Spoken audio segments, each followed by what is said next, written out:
कीर्तिः पुस्तकं शङ्खचक्रे बिभ्रद्भिन्नस्फटिकरुचिरे पुण्डरीके निषण्णः अम्लानश्रीरमृतविषधेरंशुभिः प्लावयन्माम् आविर्भूयादनघमहिमा मानसे वागधीशः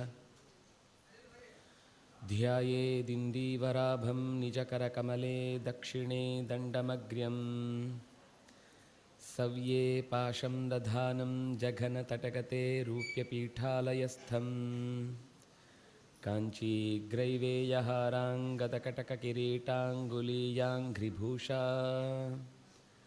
कर्णाकल्पोज्ज्वलाङ्गं यदुकुलतिलकं कृष्णम् इष्टार्थसिद्ध्यै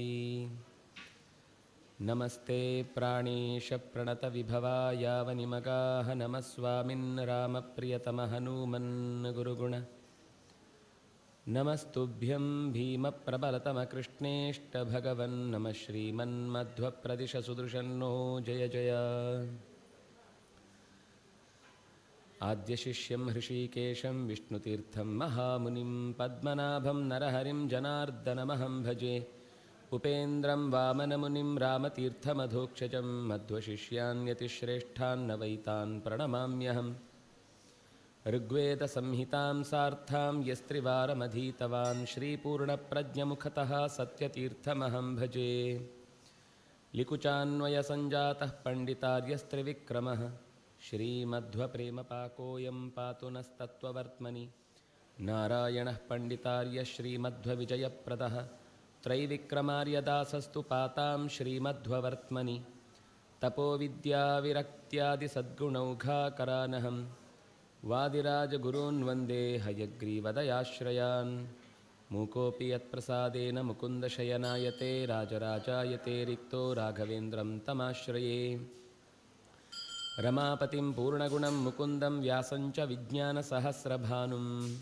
पूर्णप्रबोधञ्च सुतत्वदीपं क्रमाद्गुरूंश्च प्रणमामि मूर्ध्ना तपस्वाध्यायशुश्रूषा कृष्णपूजारतं मुनिं विश्वेशमिष्टदं वन्दे परिव्राट्चक्रवर्तिनं नारायणं नमस्कृत्य नरं चैव नरोत्तमं देवीं सरस्वतीं व्यासं ततो जयमुदीरये स्वस्त्यस्तु सतां हरिः ओम्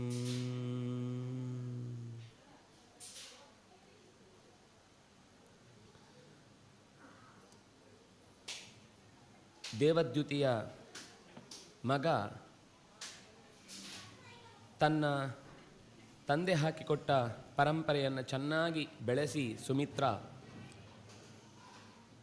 ದೇವಯಜ್ಞ ಪಿತೃಯಜ್ಞ ನೃಯಜ್ಞ ಭೂತಯಜ್ಞ ಈ ಎಲ್ಲ ಕರ್ತವ್ಯಗಳನ್ನು ಚೆನ್ನಾಗಿ ಮಾಡ್ತಾ ಭಗವಂತನ ಹತ್ರ ಅನೇಕ ದಿನಗಳಿಂದ ಅನೇಕ ಕಾಲಗಳಿಂದ ಪ್ರಾರ್ಥನೆ ಮಾಡ್ತಾ ಇದ್ದ. ಅವನ ಅನುಷ್ಠಾನ ಹೇಗಿತ್ತು ಅಂತ ಹಿಂದೆ ಹೇಳಿದರು.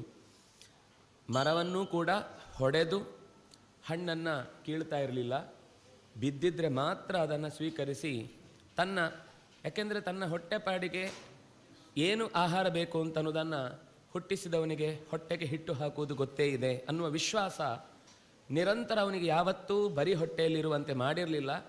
ಆ ವಿಶ್ವಾಸವನ್ನೇ ಮತ್ತೆ ಬೆಳೆಸಿಕೊಳ್ಳುತ್ತಾ ಅವನ ವಾತಾವರಣದಲ್ಲಿ ಎಲ್ಲಿಯೂ ಕೂಡ ಪರಸ್ಪರ ದ್ವೇಷ ಅಸೂಯೆಗಳಿಲ್ಲದ ವಾತಾವರಣ ನಿರ್ಮಾಣ ಆಗಿತ್ತು. ಪರಸ್ಪರ ವಿರುದ್ಧ ಎನಿಸಿದಂತಹ ಇಲಿ ಹಾವುಗಳು ಅಥವಾ ಬೆಕ್ಕು ಇಲಿಗಳು ಇವೆಲ್ಲವೂ ಕೂಡ ಜೊತೆಯಾಗಿಯೇ ಮಿಥಃ ಕ್ರೀಡಂತಿ ನಿರ್ಭಯಾಃ ಪರಸ್ಪರ ಆಟಾಡ್ತಾ ಇದ್ದುವಂತೆ, ಬೇಸರ ಮಾಡಿಕೊಳ್ಳದೆ ಯಾವ ವೈರವನ್ನು ಇಲ್ಲದಂತೆ ಬದುಕ್ತಾ ಇದ್ದವು. ಕಾಡಿನಿಂದ ತಂದ ಹೂವುಗಳನ್ನು ಹಣ್ಣುಗಳನ್ನು ಭಗವಂತನಿಗೆ ಅರ್ಪಿಸಿ ಅದರಿಂದಲೇ ತನ್ನ ಬದುಕು ಸಾರ್ಥಕ ಅಂತ ಭಾವಿಸಿ ಸಂತೋಷದಿಂದ ಇದ್ದ.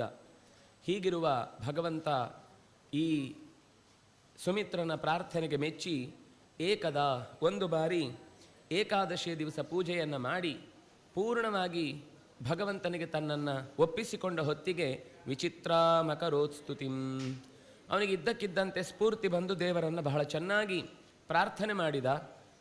ಸಾಮಾನ್ಯ ದೇಹದ ಉಳಿದ ಎಲ್ಲ ಇಂದ್ರಿಯಗಳನ್ನು ಹದ್ದುಬಸ್ತಿನಲ್ಲಿ ಇಟ್ಟುಕೊಂಡಾಗ ಅಂತರಂಗದ ಕಣ್ಣು ತೆರೆದುಕೊಳ್ಳುತ್ತೆ ಅಂತ ನಿಯಮ.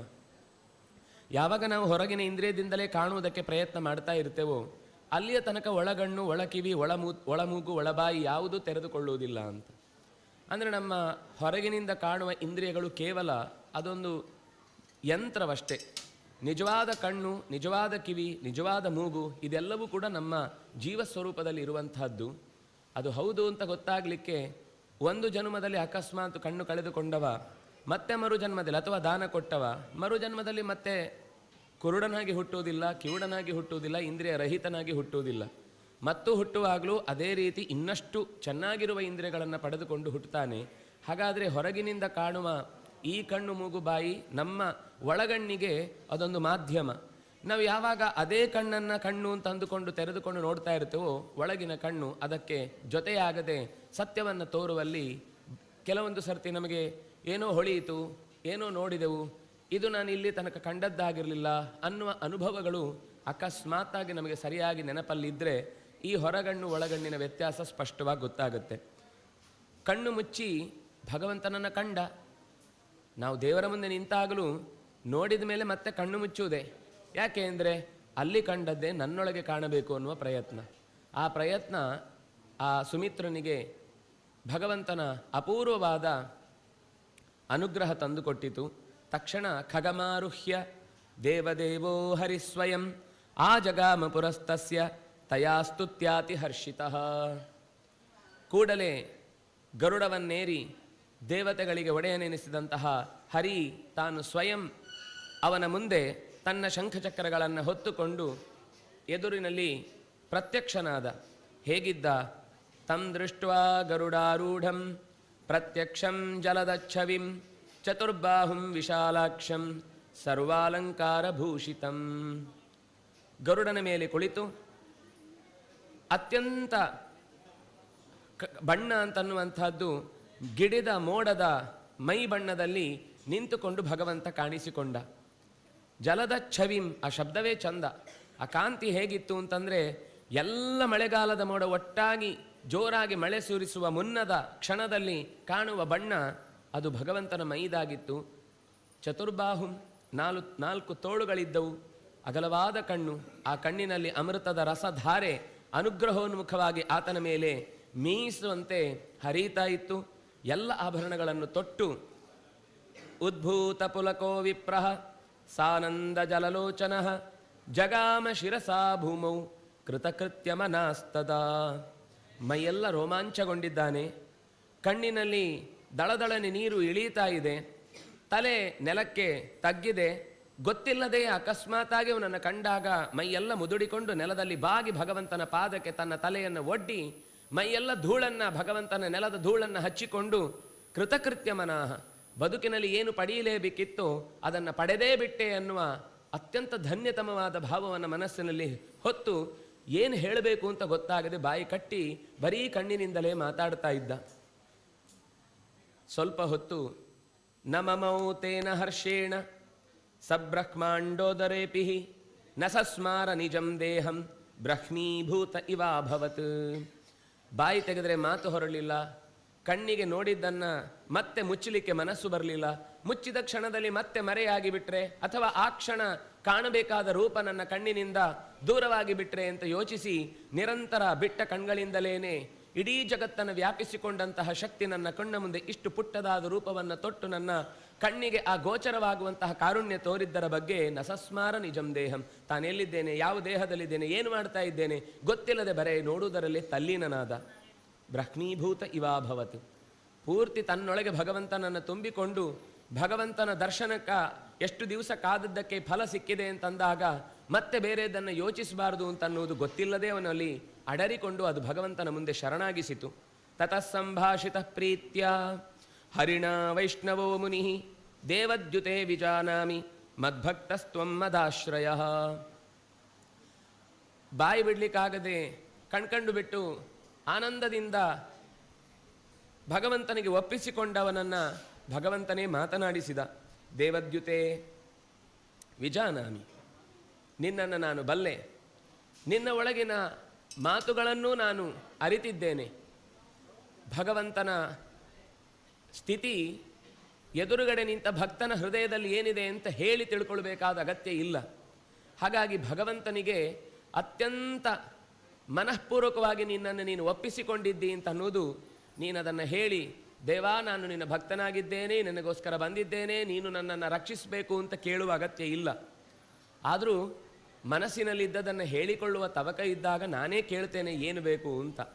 ನಿನ್ನ ಮನಸ್ಸಿನಲ್ಲಿ ನನ್ನಲ್ಲಿರುವ ಭಕ್ತಿ, ನನ್ನನ್ನು ಆಶ್ರಯಿಸಿ ನೀನು ಒಪ್ಪಿಕೊಂಡ ರೀತಿ, ಸನ್ಯಸ್ತಾಖಿಲ ಕರ್ಮಾಸಿ ಮದ್ಭಾವೋ ಮನ್ಮನಃ ಸದಾ ಪರಂ ಬ್ರೂಹಿ ಪ್ರಸನ್ನೋಸ್ಮಿ ಸ್ತೋತ್ರೇಣಾನೇನ ಚಾನಘ. ಯಾವ ಕರ್ಮವನ್ನು ಮಾಡುವಾಗಲೂ, ಯಾವ ಕೆಲಸವನ್ನು ನಡೆಸುವಾಗಲೂ ಪೂರ್ಣವಾದ ತೊಡಗಿಸಿಕೊಳ್ಳುವಿಕೆ ಅನ್ನುವುದನ್ನು ನಿನ್ನ ಕೆಲಸದಲ್ಲಿ ನಾನು ನೋಡಿದ್ದೇನೆ. ಸನ್ಯಸ್ತಾಖಿಲ ಕರ್ಮಾಸಿ, ಎಲ್ಲ ಕರ್ಮಗಳನ್ನು ಕೂಡ ಬಹಳ ಪ್ರೀತಿಯಿಂದ ಮಾಡ್ತಿ. ಮಾಡುವಾಗ ಅದನ್ನು ಭಗವಂತನ ಸಂತೋಷಕ್ಕಾಗಿ ಮಾಡ್ತಿ. ಮಾಡುವ ಕೆಲಸದಲ್ಲಿ ಇದು ನಾನು ಮಾಡಿದ್ದು ಅನ್ನುವುದು ನಿನ್ನ ಮನಸ್ಸಿನಲ್ಲಿ ಬಂದಿಲ್ಲ. ಯಾಕೆಂದರೆ ಯಾರು ಎಲ್ಲಿ ಏನು ಹೇಳಿ ಕೇಳಿ ಗೊತ್ತಾಗದೆ ಹೋದರೂ ಕೂಡ ನಿನ್ನೊಳಗೆ ನಿಂತು ನಿನ್ನ ಪ್ರತಿಯೊಂದು ಕರ್ಮವನ್ನು ಗಮನಿಸ್ತಾ ಇರುವಂತಹ ಶಕ್ತಿ ನಾನು. ಅಖಿಲ ಕರ್ಮಾಸಿ, ಎಲ್ಲ ಕರ್ಮಗಳನ್ನು ಒಪ್ಪಿಸುವವನು. ಅದರ ಭಾವವೂ ನನ್ನದೇ ತುಂಬಿಕೊಂಡಿತ್ತು. ಮನ್ಮನಾಹ, ಪ್ರತಿಯೊಂದು ತಿಳುವಳಿಕೆಯೂ ಕೂಡ ನನ್ನ ಹಿನ್ನೆಲೆಯಲ್ಲೇ ಇದ್ದುಕೊಂಡು ಬರ್ತಿತ್ತು. ಪರಂಬ್ರೂಹಿ, ಆದರೂ ನಿನ್ನ ಬಾಯಿಯ ಮಾತುಗಳನ್ನು ನನ್ನ ಕಿವಿಗೆ ಆಲಿಸಬೇಕು ಅನ್ನುವ ತವಕ ಕಾಡ್ತಾ ಇದೆ. ನೀನು ಮಾಡಿದ ಪ್ರಾರ್ಥನೆ ನಿನ್ನ ಮುಂದೆ ನಿಂತು ಮತ್ತೊಮ್ಮೆ ಕೇಳಿಸಿಕೊಳ್ಳಬೇಕು ಅಂತ. ಭಗವಂತ ಇಂಥ ಪ್ರಸಂಗಗಳು ಬಹಳ ಬಾರಿ ಬರ್ತಾವೆ. ವಿಶ್ವಾಮಿತ್ರ ಋಷಿ ಇಂದ್ರನಿಗೆ ಯಾಗವನ್ನು ಮಾಡಿಸುವ ಸಂದರ್ಭದಲ್ಲಿ ಬೃಹತಿ ಸಹಸ್ರವನ್ನು ಬಹಳ ಆತ್ಮೀಯವಾಗಿ ಭಗವಂತನಿಗೆ ಇದು ಅನ್ನ, ಭಗವಂತ ಇದನ್ನು ಬಹಳ ಮೆಚ್ಚುವ ಪದಾರ್ಥ ಅಂತ ಭಾವಿಸಿ ತನ್ಮಯನಾಗಿ ಕೊಡ್ತಾ ಇದ್ದ. ಒಂದು ಬಾರಿ ಪೂರ್ತಿ ಆ ಮಂತ್ರಗಳ ಆವೃತ್ತಿಯಾದ ಬಳಿಕ ಭಗವಂತ ಅಲ್ಲೇ ಕೂತಿದ್ದ. ಇನ್ನೊಮ್ಮೆ ಹೇಳ್ತೀಯಾ ವಿಶ್ವಾಮಿತ್ರ ಅಂತ ಕೇಳ್ತಾನೆ. ಒಮ್ಮೆ ಹೇಳಿ ಆದದ್ದು ಮತ್ತೊಮ್ಮೆ ಹೇಳುವುದು ಅಂದರೆ ನೀನು ಎಷ್ಟು ಬಾರಿ ಹೇಳಿದರೂ ನಾನು ಅದನ್ನು ಬಹಳ ಆತ್ಮೀಯವಾಗಿ ಪ್ರೀತಿಯಿಂದ ಕೇಳ್ತೇನೆ, ಇನ್ನೊಮ್ಮೆ ಹೇಳ್ತೀಯಾ, ನಂಗೆ ಕೇಳಬೇಕು ಅಂತ ಅನ್ನಿಸ್ತಾ ಇದೆ ಅಂತ. ವಿಶ್ವಾಮಿತ್ರ ಬೇಸರ ಮಾಡಿಕೊಳ್ಳಿಲ್ಲ. ಯಾಕೆಂದರೆ ಎಷ್ಟು ಸಲ ಹೇಳೋದು, ಒಂದ್ಸಲ ಹೇಳಿ ಮುಗಿಸ್ಲಿಲ್ವಾ ಅಂತ ನಾವಾದರೆ ಆಕ್ಷೇಪ ಮಾಡ್ತಿದ್ವಿ. ಆದರೆ ವಿಶ್ವಾಮಿತ್ರ ಹೇಳುವುದರಲ್ಲೇ ತಲ್ಲೀನನಾಗಿ ಮತ್ತಷ್ಟು ಹೇಳುವ ಆ ಅನುಕೂಲತೆ ತಾನಾಗಿ ಭಗವಂತ ಅವಕಾಶ ಒದಗಿಸಿದಾಗ ಮತ್ತೊಮ್ಮೆ ಹೇಳತೊಡಗಿದ. ಆ ಬೃಹತಿ ಸಹಸ್ರದ ಚಿಂತನೆಯನ್ನು ಒಂದು ಬಾರಿ ಒಪ್ಪಿಸಿದವನಿಗೇನೆ ಅವನ ನಿತ್ಯ ಬಿಡುಗಡೆಯ ಅವಕಾಶ ದಕ್ಕಿ ಆಯಿತು ಅಂತ ಲೆಕ್ಕ. ಅವನು ಚಿರವಾಗಿ ಭಗವಂತನ ಸನ್ನಿಧಾನವನ್ನು ಹೊಂದುತ್ತಾನೆ. ಪೂರ್ಣ ಪ್ರಮಾಣದಲ್ಲಿ ಅವನು ಮುಂದೆ ಯಾವತ್ತೂ ಕೂಡ ಲೋಕದ ಹುಟ್ಟು ಸಾವುಗಳ ಚಕ್ರದಲ್ಲಿ ಸಿಲುಕುವುದಿಲ್ಲ ಅನ್ನುವ ಮಾತಿದ್ರೂ ಸಿಕ್ಕಿ ಆದದ್ದನ್ನು ಯೋಚನೆ ಮಾಡಲಿಲ್ಲ. ಕೊಡಬೇಕಾದದ್ದು ಅನ್ನುವಂಥ ದೇವರು ಕೇಳಿದ್ದನ್ನು ಕೊಡದೇ ಇದ್ದರೆ ಅದು ಭಗವಂತನಿಗೆ ನಾನು ಮಾಡಿದ ಮೆಚ್ಚಿನ ಕೆಲಸ ಅಲ್ಲ ಅಂತ ಯೋಚಿಸಿ ಮತ್ತೊಮ್ಮೆ ಹೇಳಿ ಹೀಗೆ ಭಗವಂತನ ಪ್ರೀತಿಯನ್ನು ಮತ್ತೆ ಮತ್ತೆ ಹೆಚ್ಚು ಸಂಪಾದಿಸಿದ ಅನ್ನುವ ಮಾತು ಕೇಳ್ತೇವೆ. ಇದು ಉಪನಿಷತ್ತಿನಲ್ಲಿ ಬಂದ ಮಾತನ್ನೇ ಇಲ್ಲಿ ಮರಕಳಿಸುವ ಹಾಗೆ ಪರಂಬ್ರೂಹಿ ಪ್ರಸನ್ನೋಸ್ಮಿ. ನೀನು ಹಲವಾರು ಬಾರಿ ಇದನ್ನು ಹೇಳಿದ್ದಾದರೂ ಮತ್ತೊಮ್ಮೆ ನೀನು ಹೇಳುವುದನ್ನು ಕೇಳಿ ನಾನು ಮುದಗೊಳ್ತೇನೆ.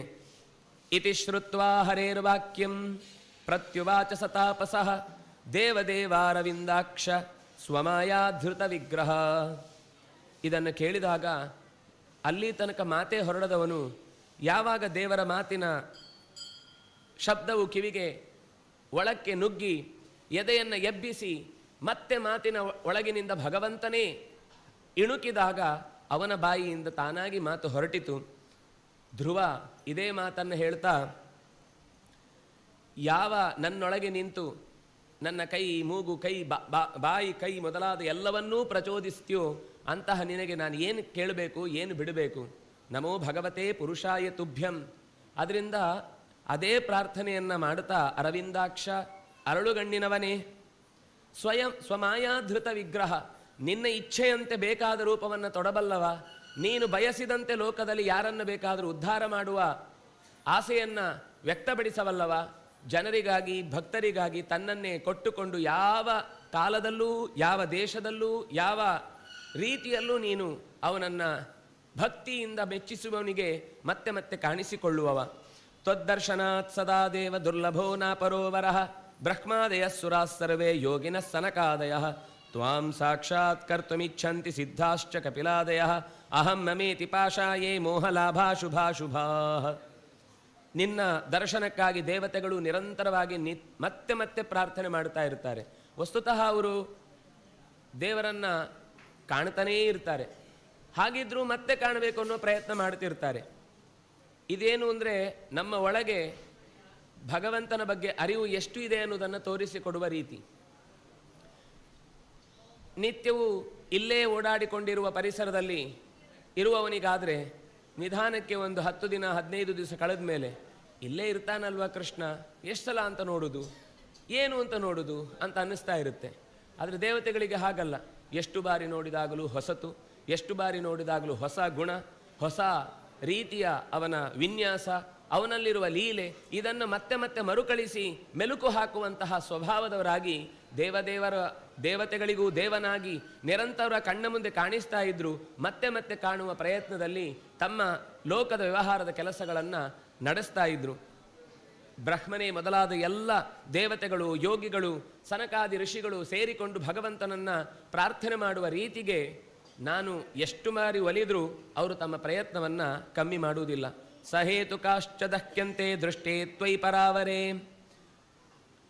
ಲೋಕದಲ್ಲಿ ಯಾರೆಲ್ಲ ಪರರು ಅಂತ ನಾವು ಭಾವಿಸ್ತೇವೋ, ಶ್ರೇಷ್ಠರು ಅಂತ ಭಾವಿಸ್ತೇವೋ, ಅವರೆಲ್ಲರೂ ಯಾರಿಗೆ ಅತ್ಯಂತ ಚಿಕ್ಕವರೋ ಅಂಥವನು ನೀನು. ನಿನಗೆ ನಾನು ಯಾವ ರೀತಿ ಪ್ರಾರ್ಥನೆ ಮಾಡಬೇಕು ಗೊತ್ತಿಲ್ಲ. ಸಾಮಾನ್ಯವಾಗಿ ಪ್ರಾರ್ಥನೆ ಅಂದರೆ ಏನೋ ಒಂದು ಕೇಳುವುದಕ್ಕೋಸ್ಕರನೇ ಪ್ರಾರ್ಥನೆ ಅಂತ ಇರುತ್ತೆ. ಸಹೇತುಕಾಹ, ಯಾವತ್ತೂ ಏನಾದರೂ ಒಂದು ಕೇಳಬೇಕು ಅನ್ನುವ ರೀತಿಯಲ್ಲೇ ಇರುತ್ತೆ. ಹಾಗೆ ಕೇಳಿದರೆ ನೀನು ಕೊಡುವುದಿಲ್ಲ ಅಂತಲ್ಲ, ಆದರೆ ಕೇಳಲಿಕ್ಕೆ ಯಾಕೋ ಬಾಯಿ ಬರುವುದಿಲ್ಲ. ಜನ್ಮನಃ ಕರ್ಮಣೋ ಬುದ್ಧೇ ಆವಿರ್ಭೂತಂ ಫಲಂ ಮಮ ಯದೃಷ್ಟೋಸಿ ಜಗನ್ನಾಥ ವಾಂಛಿತಂ ಕಿಮತಃ ಪರಂ.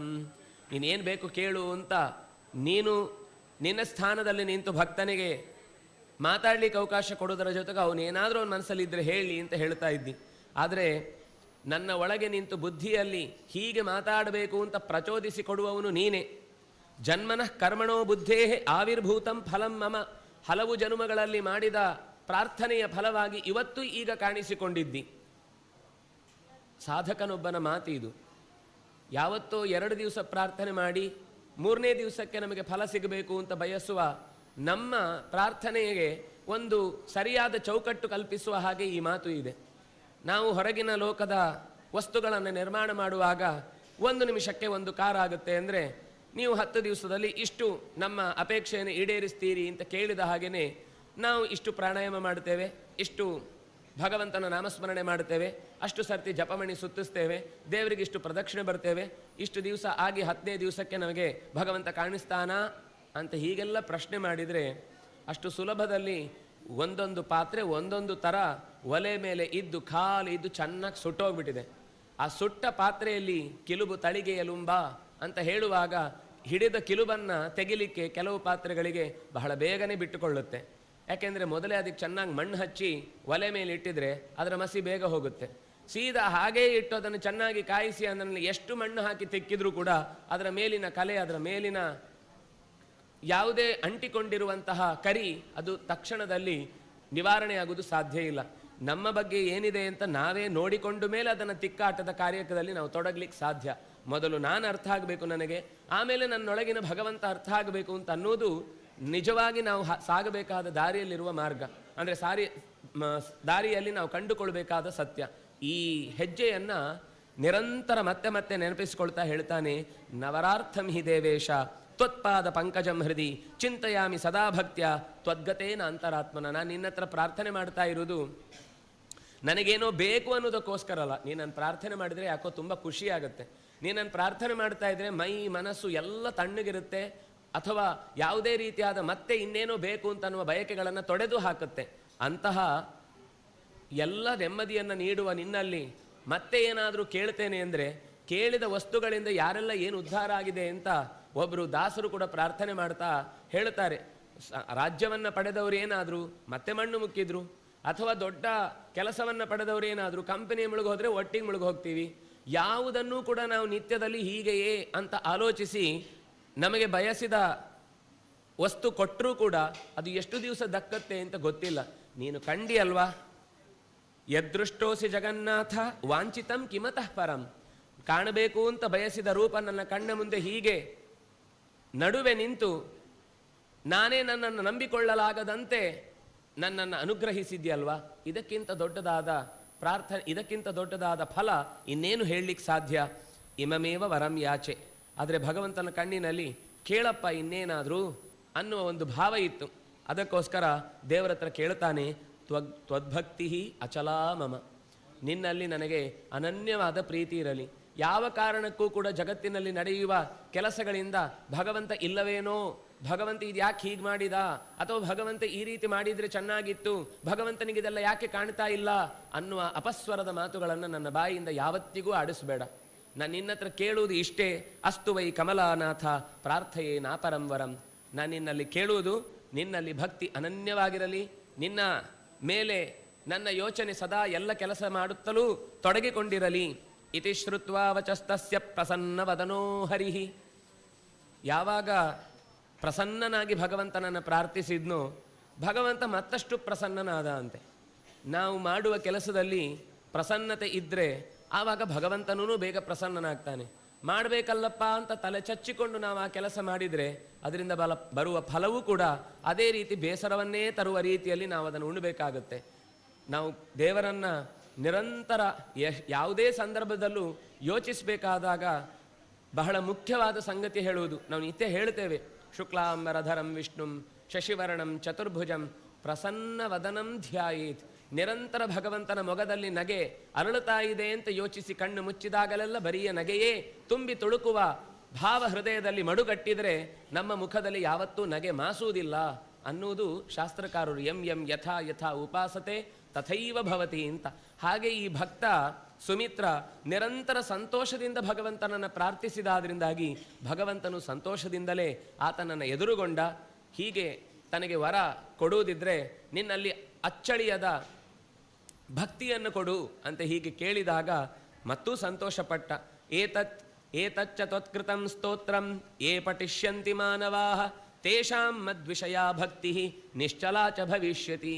ನೀನು ಮಾಡಿದ ಈ ಪ್ರಾರ್ಥನೆಯನ್ನೇ ಯಾರು ಭಕ್ತರು ನಿರಂತರವಾಗಿ ತಮ್ಮ ಮನಸ್ಸಿನಲ್ಲಿ ಇದನ್ನು ನಡೆಸಿಕೊಂಡು ಬರ್ತಾರೋ ಅವರಿಗೂ ನನ್ನಲ್ಲಿ ಅಚಲವಾದ ಭಕ್ತಿ ದೊರಕುವಂತಾಗಲಿ. ಧರ್ಮ ಕಾರ್ಯಂಚ ಯತ್ಕಿಂಚಿತ್ ಸಾಂಗಂ ಸರ್ವಂ ಭವಿಷ್ಯತಿ ಜ್ಞಾನೇ ಚ ಪರಮಾನಿಷ್ಠ ತೇಷಾಂ ಸ್ಥಾಸ್ಯತಿ ನಿಶ್ಚಲ. ಬಹಳ ಮುಖ್ಯವಾಗಿ ಧರ್ಮ ಕಾರ್ಯದಲ್ಲಿ ಮನಸ್ಸು ಅವನಿಗೆ ಮತ್ತಷ್ಟು ದೃಢವಾಗುತ್ತೆ. ಅವನು ಬಯಸಿದ ಕೆಲಸಗಳೆಲ್ಲವೂ ಕೂಡ ಸಾಂಗವಾಗಿ, ಯಾವುದೇ ಮಧ್ಯದಲ್ಲಿ ಅಡೆತಡೆ ಇಲ್ಲದೆ, ಒಳ್ಳೆಯ ಕೆಲಸಕ್ಕೆ ಕೈ ಹಾಕಿದಾಗ ಹೀಗಾಯ್ತಲ್ವಾ ಅಂತ ಬೇಸರ ಪಟ್ಟುಕೊಳ್ಳದ ರೀತಿಯಲ್ಲಿ ಕೈ ಹಿಡಿದು ನಡೆಸುವ ಶಕ್ತಿ ನನ್ನ ಜೊತೆಗೆ ಯಾವಾಗಲೂ ಇದೆ ಅನ್ನುವ ನಂಬಿಕೆಯನ್ನು ಹುಟ್ಟಿಸುವಂತೆ ಅವನ ಬದುಕು ಮುಂದೆ ನಡೆಯುತ್ತೆ. ಜ್ಞಾನೇಚ ಪರಮಾನಿಷ್ಠ. ಎಲ್ಲದಕ್ಕಿಂತ ಹೆಚ್ಚು ಮನುಷ್ಯನಾಗಿ ಒಬ್ಬನಿಗೆ ಮಾತ್ರ 84 ಲಕ್ಷ ತರದ ಜೀವಿಗಳಿವೆ ಅಂತ ಶಾಸ್ತ್ರಕಾರರು ಹೇಳಿದ್ದರಲ್ಲಿ ಒಂದೇ ಒಂದು ಜೀವಿಗೆ ಜ್ಞಾನವನ್ನು ಪಡೆಯುವ ಶಕ್ತಿ ಇರುವಂತಹದ್ದು. ಉಳಿದ 83,99,999 ಜೀವಿಗಳಿಗೆ ಇಲ್ಲದ, ಅದರ ಮೇಲೆ ಸವಾರಿ ಮಾಡಿಕೊಂಡು ಹೇಗೆ ಬೇಕಾದರೂ ತನಗೆ ಬೇಕಾದಂತೆ ಉಪಯೋಗಿಸಿಕೊಳ್ಳುವ ತಾಕತ್ತು ಭಗವಂತ 3 ಕೊಟ್ಟ ಅಂತೆ ಮನುಷ್ಯನಿಗೆ. ವಾಂಗ್ ಮನಃ ಪ್ರಾಣಃ ತ್ರೀಣ್ಯಾತ್ಮನೇ ಕುರುತ ಅಂತ ಉಪನಿಷತ್ತು ಹೇಳ್ತಾ ಮನುಷ್ಯನಿಗೆ 3 ಕೊಟ್ಟ. ಅಂದರೆ ಒಳ್ಳೆಯ ವಿವೇಕ, ಚೆನ್ನಾಗಿರುವ ಮಾತು, ನಡೆಸುವ ಶಕ್ತಿ, ದೇಹದ ರೂಪ, ಇದೆಲ್ಲವನ್ನು ಕೊಡುವ ಮೂಲಕ ಅದನ್ನು ಸದ್ವಿನಿಯೋಗ ಮಾಡಿಕೊಂಡವನಿಗೆ ತಾನು ಬಹಳ ಬೇಗ ಕಾಣುತ್ತೇನೆ. ಇದು 3 ಕೊಟ್ಟದ್ದು ಕೂಡ ಜ್ಞಾನಾರ್ಜನೆಗೋಸ್ಕರ, ತಿಳಿಯುವುದಕ್ಕೋಸ್ಕರ. ಕಣ್ಣು ಬಿಟ್ಟೊಡನೆ ಜಗತ್ತಿನಲ್ಲಿ ಎಲ್ಲ ಅಚ್ಚರಿಗಳೇ ತುಂಬಿಕೊಂಡಿರುವುದನ್ನು ಒಂದು ಬಾರಿಯಾದರೂ ಕೂಡ ಇದೆಲ್ಲ ಏನು, ಇದರ ಹಿಂದೆ ಇರುವ ಶಕ್ತಿ ಯಾವುದು ಅಂತ ಪ್ರಶ್ನೆ ಬರಲಿಲ್ಲ ಅಂದರೆ ಆತನ ಅಷ್ಟು ದಿವಸದ ಜೀವಿತಾವಧಿಯ ಉಸಿರಾಟದ ಪ್ರತಿಯೊಂದು ಕ್ಷಣಗಳೂ ಕೂಡ ಅದು ಉಪಯೋಗ ಇಲ್ಲ ಅನ್ನುವ ರೀತಿಯ ಮಾತುಗಳು ಪುರಾಣದಲ್ಲಿ ಬರ್ತಾವೆ. ಹಾಗೆ ಜ್ಞಾನೇಚ ಪರಮಾನಿಷ್ಠ. ಮನುಷ್ಯನಾಗಿ, ಮನುಷ್ಯ ಅನ್ನುವ ಶಬ್ದದ ಅರ್ಥವೂ ಕೂಡ ಮನುಂ ಸ್ಯಂದತೆ ಇತಿ ಮನುಷ್ಯ. ಅರಿವನ್ನು ಪಡೆಯುವುದಕ್ಕೋಸ್ಕರನೇ ಹುಟ್ಟಿದವನು. ಅದರಿಂದಾಗಿ ಅರಿವನ್ನು ಪಡೆಯದೆ ತಾನು ಏನು, ತನ್ನ ಬಗ್ಗೆ ಏನು ತಿಳಿಯದೆ, ತನ್ನ ಮಿತಿಯನ್ನು ಅರ್ಥೈಸಿಕೊಳ್ಳದೆ, ತನ್ನ ಸುತ್ತಲಿರುವ ಎಲ್ಲ ವಸ್ತುಗಳೂ ಕೂಡ ನನ್ನ ಹಾಗೆ ಬದುಕಲಿಕ್ಕೋಸ್ಕರ ಇರುವಂತಹ ಜೀವಿಗಳು ಅಂತ ಯೋಚಿಸದೆ, ಸ್ವಾರ್ಥಕ್ಕೋಸ್ಕರ ಕೇವಲ ತಾನು ಮಾತ್ರ ಬದುಕಿದ್ರೆ ಸಾಕು ಅಂತ ಯೋಚಿಸಿದರೆ ಅವನನ್ನು ಮಾನವ ಅಂತ ಕರೆಯಲ್ಲ, ದಾನವ ಅಂತ ಕರೀತಾರೆ. ಎಲ್ಲವನ್ನು ಖಂಡಿಸಿ ತನ್ನದು ಮಾಡಿಕೊಳ್ಳಬೇಕು ಅಂತನ್ನುವ ಹಠ ಎಲ್ಲಿ ಬರುತ್ತೋ ಅಲ್ಲಿ ಮನುಷ್ಯತ್ವ, ಮಾನವೀಯತೆ ನಾಶ ಆಗುತ್ತೆ. ಆದರೆ ನನ್ನಲ್ಲಿ ನಿನ್ನ ಈ ಪ್ರೀತಿಯ ಭಾವ ತುಂಬಿಕೊಂಡದ್ರಿಂದ ನಿನ್ನನ್ನು ಕಾಣುವುದರಲ್ಲೇ ಸುಖ ಕಾಣ್ತಾ ಇದೆ, ನೀನು ಅಂಥದ್ದನ್ನೇ ನನಗೆ ಒದಗಿಸಿದ್ದಿ ಅಂತ ಭಕ್ತ ಹೇಳಿದ್ದಕ್ಕೆ ಪ್ರತಿಯಾಗಿ ಭಗವಂತನು ಅದೇ ರೀತಿಯಾದ ಅನುಗ್ರಹವನ್ನು ಮಾಡ್ತಾ ನಿನಗೆ ಎಲ್ಲದರಲ್ಲೂ ನನ್ನನ್ನು ಕಾಣುವ ಶಕ್ತಿ ಸರ್ವದಾ ಸಿಗಲಿ ಅಂತ ಹೇಳಿ ಅವನು ತನ್ನ ರೂಪವನ್ನು ಮರೆ ಮಾಡ್ತಾನೆ. ಇತ್ಯುಕ್ತ್ವಾಂತರಹಿತಸ್ತತ್ರ ದೇವದೇವೋ ಜನಾರ್ದನಃ ದೇವದ್ಯುತಿಸ್ತದಾರಾಭ್ಯ ನಾರಾಯಣ ಪರೋಭವತ್. ಅಲ್ಲಿಂದ ಮುಂದೆ ಅವನಿಗೆ ಪ್ರತಿ ಕೆಲಸದಲ್ಲೂ ಕೂಡ ಮತ್ತಷ್ಟು ನಿಷ್ಠೆ ಜಾಸ್ತಿ ಆಯಿತು, ಮತ್ತಷ್ಟು ಪ್ರೀತಿ ಹೆಚ್ಚಿತು, ಇನ್ನಷ್ಟು ಕಾರ್ಯದಲ್ಲಿ ತನ್ನನ್ನು ತೊಡಗಿಸಿಕೊಂಡ. ದೊಡ್ಡವರು ಯಾವಾಗಲೂ ಹಾಗೆ, ಏನಾದರೂ ಮಧ್ಯದಲ್ಲಿ ಮಾಡುವ ಕೆಲಸಕ್ಕೆ ಯಾರೋ ತಡೆ ಒಡ್ಡುತ್ತಾ ಇದ್ದಾರೆ ಅಂದರೆ ಅವರಲ್ಲಿ ಉತ್ಸಾಹ ಜಾಸ್ತಿ ಆಗುತ್ತೆ. ನಡೆ ಮುಂದೆ, ನಡೆ ಮುಂದೆ, ನುಗ್ಗಿ ನಡೆ ಮುಂದೆ, ಹಿಗ್ಗಿ ನಡೆ ಮುಂದೆ, ಕುಗ್ಗದೆ ನಡೆ ಮುಂದೆ ಅಂತ ಅನ್ನುವ ಮಾತನ್ನು ಪೇಜಾವರ ಸ್ವಾಮಿಗಳು ಒಂದು ಸರ್ತಿ ಯಾವುದೋ ಒಬ್ಬ ಕಾವ್ಯವಾಚನದ ಪಂಥಾಹ್ವಾನವನ್ನು ಒಡ್ಡಿದಾಗ ಕುವೆಂಪು ಅವರ ಹಾಡನ್ನೇ ಓದಿ ತನ್ನ ಬದುಕಿನ ನಿಜವಾದ ಒಳಗೆ ಇರುವ ಸತ್ವ ಏನು ಅಂತ ತೋರಿಸಿಕೊಟ್ಟಿದ್ರು. ಅಂದರೆ ಇದು ನಮಗೆ ಯಾವಾಗಲೂ ಕೂಡ ಮನಸ್ಸಿನಲ್ಲಿ ಇರಬೇಕಾದ ಸಂಗತಿ. ಮನುಷ್ಯ ಅಂತಂದ ಮೇಲೆ ಅಡೆ ತಡೆಗಳು ಅಡ್ಡ ದಿಡ್ಡಿಗಳು ಬಂದೇ ಬರ್ತಾವೆ. ಆದರೆ ಹೆಜ್ಜೆ ಇಡ್ಲಿಕ್ಕೆ ಕಾಲು ಕೊಟ್ಟಿದ್ದಾನೆ, ನೋಡ್ಕೊಂಡು ಹೋಗ್ಲಿಕ್ಕೋಸ್ಕರ ಕಣ್ಣು ಕೊಟ್ಟಿದ್ದಾನೆ, ಪಕ್ಕಕ್ಕೆ ಸರಿಸಲಿಕ್ಕೋಸ್ಕರ ಕೈ ಕೊಟ್ಟಿದ್ದಾನೆ ಎನ್ನುವ ಎಚ್ಚರ ಇದ್ದು ಮುಂದೆ ನಡೆದರೆ ಗುರಿ ಸೇರುವ ತನಕವೂ ಕೂಡ ಭಗವಂತ ಜೊತೆಗಿದ್ದು ಕರುಣಾಳು ಬಾ ಬೆಳಕೆ ಮುಸುಕಿದಿ ಮಬ್ಬಿನಲ್ಲಿ ಕೈ ಹಿಡಿದು ನಡೆಸೆನ್ನನು ಅನ್ನುವ ಪ್ರಾರ್ಥನೆಯಂತೆ ಆತ ಜೊತೆಗೇ ತಾಯಿ ಹೇಗೆ ಮಗು ನಡೆಯುವಾಗ ಅದರ ಹೆಜ್ಜೆಗನುಗುಣವಾಗಿ ತಾನು ನಿಧಾನಕ್ಕೆ ನಡೆದು ತಮ್ಮ ಮಗುವನ್ನ ಪ್ರೀತಿಯಿಂದ ಗುರಿ ಮುಟ್ಟಿಸುವ ಕೆಲಸದಲ್ಲಿ ತೊಡಗಿಕೊಳ್ತಾಳೋ ಹಾಗೆ ಭಕ್ತನನ್ನ ಭಗವಂತ ಪ್ರೀತಿಯಿಂದ ತ್ವಮೇವ ಮಾತಾಚ ಪಿತಾ ತ್ವಮೇವ ತ್ವಮೇವ ಬಂಧುಶ್ಚ ಸಖಾತ್ವಮೇವ ಅನ್ನುವುದು ಅರ್ಥವತ್ತಾಗಿ ಮನಸ್ಸಿನಲ್ಲಿ ಯೋಚಿಸಿ ತನ್ನನ್ನು ಒಡ್ಡಿಕೊಂಡ ಅಂದರೆ ಕೈ ಬಿಡ್ತಾನೆ ಅಂತ ಅನ್ನೋದನ್ನು ಭಕ್ತ ಅಂತೂ ಯಾವತ್ತೂ ಜೀವನದಲ್ಲಿ ಅನುಭವಿಸುವುದಿಲ್ಲ. ಅವನು ಯಾವಾಗಲೂ ಕೈ ಹಿಡದೇ ಹಿಡಿತಾನೆ ಅಂತನ್ನುವ ಎಚ್ಚರ ಜಾಗೃತಿ ಉಳಿದವರಿಗೂ ಮೂಡಿಸುತ್ತಾ ತಾನೂ ಅದೇ ದಾರಿಯಲ್ಲಿ ಸಾಗುವಂತಹ ದೊಡ್ಡಸ್ತಿಕೆಯನ್ನು ತೋರುತ್ತಾನೆ. ಹೀಗೆ ವೇದನಿಧಿ ತನ್ನ ಮಗನ ಈ ಅದ್ಭುತವಾದ ಸಾಧನೆಯನ್ನು ನೋಡಿ, ದೇವದ್ಯುತಿ ತನ್ನ ಸಾಧನೆಯನ್ನು ನೋಡಿ ತುಂಬ ಸಂತೋಷ ಪಡ್ತಿದ್ದ ಮೇಲ್ಗಡೆ ನಿಂತುಕೊಂಡು. ಆಗ ಲೋಮಶರು ಹೇಳಿದ ಕಥೆ ಮತ್ತೆ ನಾವು ಆ ಕಥೆಗೆ ಜೋಡಿಸಿಕೊಳ್ಳಬೇಕು. ವೇದನಿಧಿ ತನ್ನ ಅಗ್ನಿಪ ಅನ್ನುವ ಮಗ ತಮ್ಮ ಉಳಿದ ಗಂಧರ್ವ ಕನ್ಯೆಯರ ಜೊತೆಗೆ ಮಾಡಿಕೊಂಡ ಜಗಳದ ಪರಿಣಾಮವಾಗಿ ಪರಸ್ಪರ ಪಿಶಾಚಿಗಳಾಗಿ ಇಂಥ ಶಾಪ ಕೊಟ್ಟ ಸಂದರ್ಭದಲ್ಲಿ ಅವರನ್ನು ಉದ್ಧರಿಸಲಿಕ್ಕೋಸ್ಕರ ಬಂದ ಲೋಮಶರು ಈ ಕಥೆಯನ್ನು ಹೇಳ್ತಾ ಅವನಿಗಿರುವ ಶಕ್ತಿ ಸಾಮರ್ಥ್ಯಗಳನ್ನು ತಾನು ಯಾವ ರೀತಿಯಿಂದ ಇಲ್ಲಿ ಬಂದಾಗ ಈ ಉಳಿದವ ಎಲ್ಲರಲ್ಲೂ ಸೌಮ್ಯತೆ ಅಂತ ಅನ್ನೋದು ಮೂಡಿತೋ ಅದಕ್ಕೆ ಕಾರಣ ನಮ್ಮಲ್ಲಿರುವ ಇಂತಹ ಹಿರಿಯರ ಹಿಂದಿನವರ ಸಾಧನೆಗಳ ಅನುಗ್ರಹ ಈ ಮಾತಿನಲ್ಲಿದೆ ಅಂತ ಹೀಗೆ ಹೇಳಿ ವೇದನಿಧಿ ಕೇಳ್ತಾನೆ. ಮಹರ್ಷೇ ಅನುಗೃಹೀತೋಸ್ಮಿ ಕಥಯಾ ಪಾವನೀಕೃತಃ ಅನಯಾ ವಿಷ್ಣು ಸಂಗತ್ಯ ಗಂಗಯೇ ವಾಹ ಮಧ್ಯವೈ. ಎಷ್ಟು ಸುಂದರವಾದ ಉದಾಹರಣೆ ಅಂದರೆ, ದೊಡ್ಡವರ ಜೊತೆಗೆ ಚಿಕ್ಕವರು ನಾವೆಲ್ಲ ಸಾಮಾನ್ಯರು ಅಂತ ಸೇರಿಕೊಂಡಾಗಲೂ ನಮಗೂ ಒಂದು ಬೆಲೆ ಬರುತ್ತೆ ಅಂತ. ಲೋಕದಲ್ಲಿ ಒಂದು ಸಹಜವಾದ ಉದಾಹರಣೆ ಕೊಡುವುದಿದೆ. ಏನು ಅಂದರೆ, ಹೂವಿನ ಜೊತೆಗೆ ಹಗ್ಗ ಹೋದ ಹಾಗೆ ಅಂತ. ಯಾರೂ ಕೂಡ ಹಗ್ಗವನ್ನು ದೇವರ ತಲೆ ಮೇಲೆ ಇಟ್ಟು ಅದನ್ನು ಅಲಂಕಾರಕ್ಕೆ ಅಂತ ಉಪಯೋಗಿಸಿಕೊಳ್ಳುವುದಿಲ್ಲ.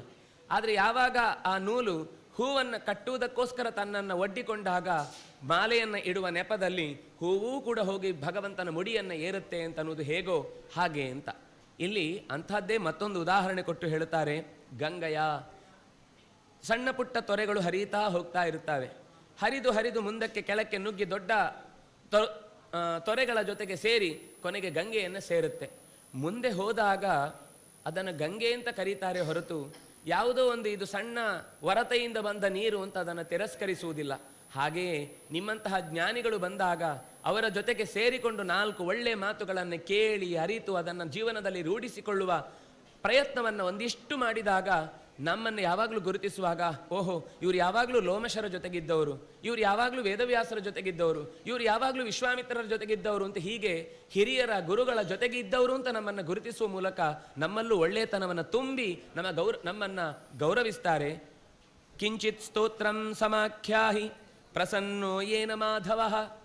ನೀವು ಬಹಳ ಸಂಕ್ಷೇಪವಾಗಿ ಆ ಸ್ತೋತ್ರವನ್ನು ಮುಗಿಸಿಬಿಟ್ರಿ. ಆದರೆ ಅವನ ಸ್ತೋತ್ರ ಅಷ್ಟು ಚಿಕ್ಕದಾಗಿರ್ಲಿಕ್ಕೆ ಸಾಧ್ಯ ಇಲ್ಲ. ಯಾಕೆಂದರೆ ಭಗವಂತನ ಕೊನೆಯ ಪ್ರಾರ್ಥನೆಯಲ್ಲಿ ಆ ವರದಲ್ಲಿ ಇದ್ದದ್ದೇನು ಅಂದರೆ, ಇಂತಹ ಅತ್ಯಂತ ಉತ್ತಮವಾದ ಶ್ರೇಷ್ಠವಾದ ಪ್ರಾರ್ಥನೆಯನ್ನು ಮಾಡಿದವರಿಗೆಲ್ಲರಿಗೂ ಅದೇ ರೀತಿಯಾದ ಆ ವ್ಯಕ್ತಿ ಹೇಗೆ ಫಲವನ್ನು ಪಡೆದು ತನ್ನ ಬದುಕಿನ ಎಲ್ಲವನ್ನೂ ಕಳೆದುಕೊಂಡನೋ, ಬೇಡವಾದ ಪರಿಸ್ಥಿತಿ ಅವನಿಗೆ ಜೀವನದಲ್ಲಿ ಯಾವತ್ತೂ ಕಣ್ಣಿಗೆ ಕಾಣಲಿಕ್ಕೆ ಸಿಗಲಿಲ್ವೋ ಅಂಥ ಒಂದು ಫಲವನ್ನು ಪಠಿಸಿದವನಿಗೂ ಸಿಗತ್ತೆ ಅಂತ ಹೇಳಿದ್ರಿ. ಅದನ್ನು ನನಗೂ ಹೇಳಿ. ತ್ವತ್ಪ್ರಸಾದಾದಹಂ ವಿಪ್ರ ಮನ್ಯೆ ಪ್ರಾಪ್ತಂ ಮನೋರಥಂ ಮಹತಾಂ ಸಂಗತಿ ಕಸ್ಯ ಮಹತ್ವಾಯನ ಕಲ್ಪತೆ. ದೊಡ್ಡವರು ಸಿಕ್ಕಿದಾಗ ದೊಡ್ಡದನ್ನೇ ಕೇಳಿ ಪಡೀಬೇಕು. ರಾಜನ ಹತ್ರ ಹೋಗಿ ನಮ್ಮ ಮನೆಯ ಬಾಗಿಲಿನ ಕೀಲಿ ಕೈ ತಪ್ಪಿ ಹೋಗಿದೆ, ಅದನ್ನು ಹೊಸ್ತು ಕೊಡಿಸು ಅಂತ ಕೇಳಿದರೆ ಅದೆಷ್ಟು ಮೂರ್ಖತನವೋ. ರಾಜ ಸಿಕ್ಕಿದಾಗ ನಾವು ಸಾಧ್ಯವಾದಷ್ಟು ನಮ್ಮ ದೇಶಕ್ಕೆ ಸಂಬಂಧಪಟ್ಟ ಇಂಥದ್ದೊಂದು, ನಮ್ಮ ಊರಿಗೇನೋ ತೊಂದರೆ ಆಗಿದೆ, ನಮ್ಮ 2 ಊರುಗಳ ನಡುವೆ ಏನೋ ಒಂದು ಮಧ್ಯದಲ್ಲಿ ಘಾಸಿ ಏರ್ಪಟ್ಟಿದೆ, ಅದನ್ನು ಸರಿಪಡಿಸಬೇಕು ಅಂತ ಕೇಳಿದರೆ ಇಡೀ ಊರಿನವರು ಅದರಿಂದ ಸಂತೋಷ ಪಡುವಾಗುತ್ತೆ. ಅದರಿಂದಾಗಿ ನಾವು ದೊಡ್ಡವರು ಸಿಕ್ಕಿದಾಗ, ದೊಡ್ಡದು ಅಂದರೆ ನಮಗೆ ದೊಡ್ಡದು ಅಂತಲ್ಲ, ದೊಡ್ಡದು ಅಂತ ಹೇಳಿ ಮುಂದೆ ಉಳಿದವರು ಎಲ್ಲರೂ ಹೇಳಬೇಕು ಎಂಥ ದೊಡ್ಡ ಕಾರ್ಯವನ್ನು ಮಾಡಿದ ಅಂತ. ಅವನಿಗೆ ಮಾತ್ರ ಒಂದು 10 ಮೂಟೆ ಚಿನ್ನವನ್ನು ಕೇಳಿದ ಅಂದರೆ ಆಮೇಲೆ ನಂತರ ಬರೋರು ಯಾರು ಕೂಡ ದೊಡ್ಡ ಕಾರ್ಯ ಮಾಡಿದ ಅಂತ ಹೇಳುವುದಿಲ್ಲ, ಏನೋ ಅವನಿಗೆ ಬೇಕಾದ ಕೇಳ್ಕೊಂಡು ಹೋದ ಅಂತ. ಹಾಗಾಗಿ ನಾವು ಕೇಳುವ ಮಾತು ಅದು ಮುಂದಿನವರಿಗೂ ದೊಡ್ಡದು ಅಂತ ಅನ್ನಿಸುವುದನ್ನು ಕೇಳಬೇಕು. ಹಾಗಾಗಿ ಮಹತಾಂ ಸಂಗತಿ, ದೊಡ್ಡವರ ಜೊತೆಗಿನ ಸಂಬಂಧ ಅಂತ ಅನ್ನೋದು ಮಹತ್ವಾಯ, ಅದು ಖಂಡಿತ ದೊಡ್ಡದಕ್ಕೆ ಕಾರಣ ಆಗುತ್ತೆ. ಮಹತ್ವಾಯನ ಕಲ್ಪತೆ, ಇದು ಮಹತ್ವಕ್ಕೆ ಕಾರಣ ಆಗುವುದಲ್ವಾ, ಅದು ಬಿಟ್ಟು ಬೇರೆದಕ್ಕೆ ಯಾವತ್ತಾದರೂ ಕಾರಣ ಆಗುತ್ತಾ?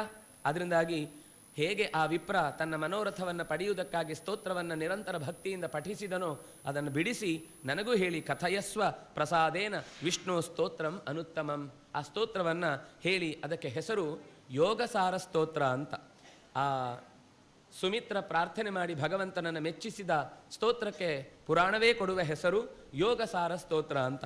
ಆ ಸ್ತೋತ್ರವನ್ನು ಲೋಮಶರು ಹೇಳಲಿಕ್ಕೆ ಶುರು ಮಾಡ್ತಾರೆ. ತುಂಬ ಅನೇಕ ವೇದಾಂತದ ಅನೇಕ ಅಂತರಂಗದ ಚಿಂತನೆಗಳನ್ನು ತನ್ನ ಹೊಟ್ಟೆಯಲ್ಲಿ ಹುದುಕಿಕೊಂಡು ಇರುವ ಅಪೂರ್ವವಾದ ಪ್ರಾರ್ಥನೆ. ಕಥಯಾಮಿ ರಹಸ್ಯಂತೆ ಯಜ್ಜಾಪ್ಯಂ ಸ್ತೋತ್ರಮುತ್ತಮಂ ಪ್ರಾಗೃಹೀತಂ ಸುಪರ್ಣೇನ ಗರುಡಾನ್ಮಯಿ ಚಾಗತಂ. ಈ ಸ್ತೋತ್ರವನ್ನು ಆ ವಿಪ್ರ ಪ್ರಾರ್ಥನೆ ಮಾಡಿದಾಗ ಗರುಡ ಅದನ್ನು ಸ್ವೀಕರಿಸಿದ್ದ. ತುಂಬ ಚೆನ್ನಾಗಿದೆ ಅಂತ ಅವನಿಗೂ ಅನ್ನಿಸಿತ್ತಂತೆ. ಆ ಗರುಡ ಆಮೇಲೆ ನನ್ನಲ್ಲಿ ಆ ಸ್ತೋತ್ರವನ್ನು ಇದನ್ನು ನೀವು ನಿತ್ಯ ಉಪಯೋಗಿಸಿಕೊಳ್ಳಿ, ಪ್ರಾರ್ಥನೆಯಲ್ಲಿ ಜೋಡಿಸಿಕೊಳ್ಳಿ ಅಂತ ಕೊಟ್ಟಿದ್ರು, ಅದನ್ನು ನಾನು ನಿನಗೆ ಹೇಳ್ತಾ ಇದ್ದೇನೆ ಅಂತ.